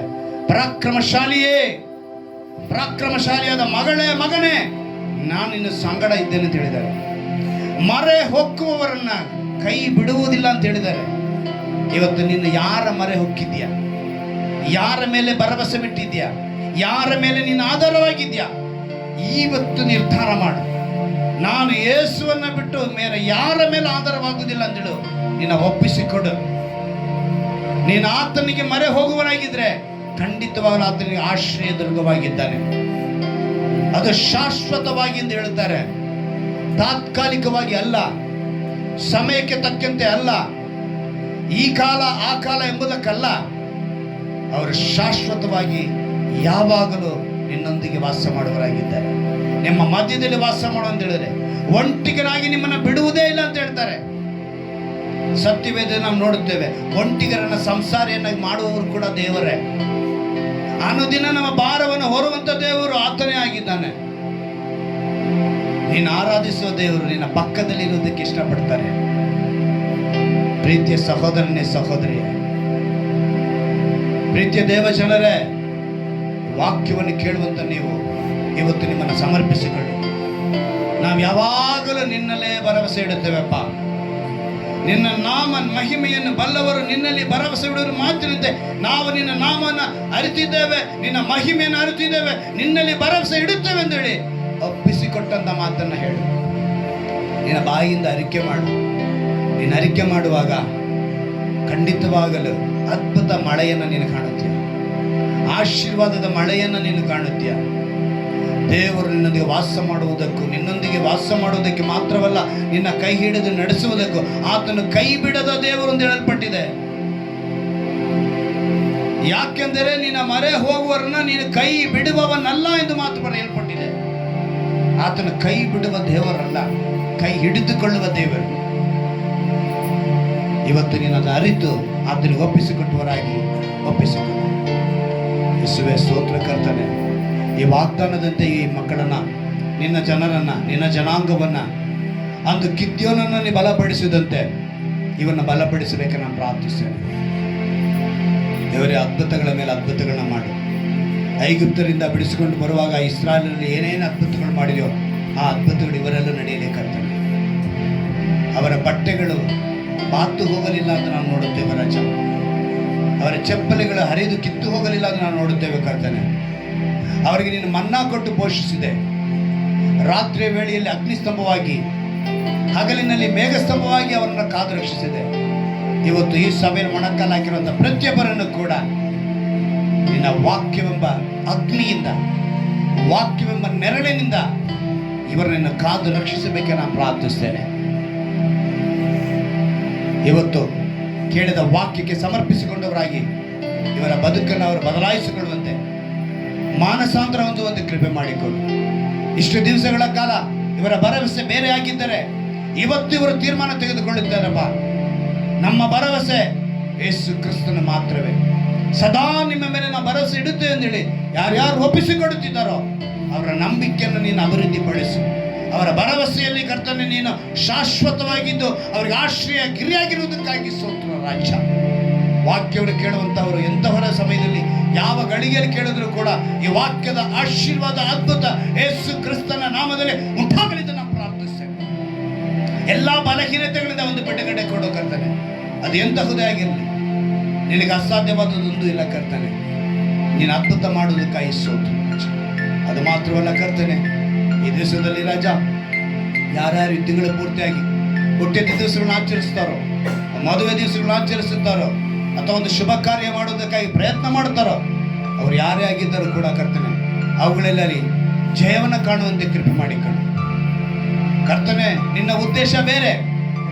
ಅವತ್ತು ಗಿದ್ದೋನಿಗೆ 300 ಜನವರನ್ನ ಇಟ್ಟು ನೀನು ಅವ್ರಿಗೆ ಹೇಳಿದಂತು ಕೊಂಬನ್ನ ಊದಿ ಪಂಚು ಗಿಡವನ್ನ ಹಿಡಿದುಕೊಳ್ಳಿದ್ದೇವೆ. ಕೊಂಬು ತುತ್ತುರಿಯ ಗುರುತಾಗಿ, ಅಂದ್ರೆ ನಾವು ಯಾವಾಗಲೂ ಸ್ತುತಿಸಬೇಕೆಂಬುದಕ್ಕೆ ಗುರುತಾಗಿದೆಯಪ್ಪ. ನಿನ್ನ ಸ್ತುತಿಸಿ ಜಯ ಸಾಧಿಸಿಕೊಳ್ಳುವಂತೆ, ಯಾವಾಗಲೂ ನಾವು ಅನೇಕರಿಗೆ ಬೆಳಕಾಗಿರುವಂತೆ, ಪಂಚು ಗಿಡ ಅಂತ ಹೇಳಿ ಕರ್ತನ ಬೆಳಕು ತೋರಿಸುವಂತಿದೆ. ನೀನು ಬೆಳಕಾಗಿದ್ಯಾ, ನಾವು ಬೆಳಕಾಗಿ ಬದುಕುವಂತೆ ಕೃಪೆ ಮಾಡಿ. ಯಾರ್ಯಾರು ಒಪ್ಪಿಸಿಕೊಡುತ್ತಾರೋ ಅವರನ್ನು ಆಶೀರ್ವದಿಸಿ. ಈ ತಿಂಗಳ ಪೂರ್ತಿಯಾಗಿ ಕುಟುಂಬಗಳಲ್ಲಿ ಆಶೀರ್ವಾದ ನೆಲೆಗಳು ಸದಾ ಕಾಲ ನಿನ್ನ ಕೃಪೆ ಅವರ ಸದಾಕಾಲ ಇರಲಿ ಕರ್ತಾನೆ. ಆರೋಗ್ಯವರಲ್ಲಿ ಕರ್ತಾನೆ, ಎಲ್ಲ ವಿಧವಾದ ಕೊರತೆಗಳನ್ನು ತೆಗೆದುಹಾಕು, ಆಶೀರ್ವಾದದಿಂದ ತುಂಬಿಸು. ವಾಕ್ಯವನ್ನು ಹುಡುಕಿ ಬರುವಂಥ ಆತ್ಮಗಳನ್ನು ಸಭೆಗೆ ತಂದು ಸೇರಿಸು ಕರ್ತಾನೆ. ವಾಕ್ಯಕ್ಕಾಗಿ ಬದುಕುವಂತೆ ಎಲ್ಲರನ್ನು ಕೃಪೆ ಮಾಡಿಕೊಳ್ಳು. ನಮ್ಮ ರಕ್ಷಕನು ವಿಮೋಚಕನಾಗಿರುವ ನಜರೇತಿನ ಯೇಸು ಕ್ರಿಸ್ತನ ನಾಮದಲ್ಲಿ ಪ್ರಾರ್ಥಿಸಿ ಬೇಡುವಂತ ಜೀವನ ತಂದೆಯೇ, ಆಮೆನ್. ಹಲ್ಲೆಲೂಯಾ.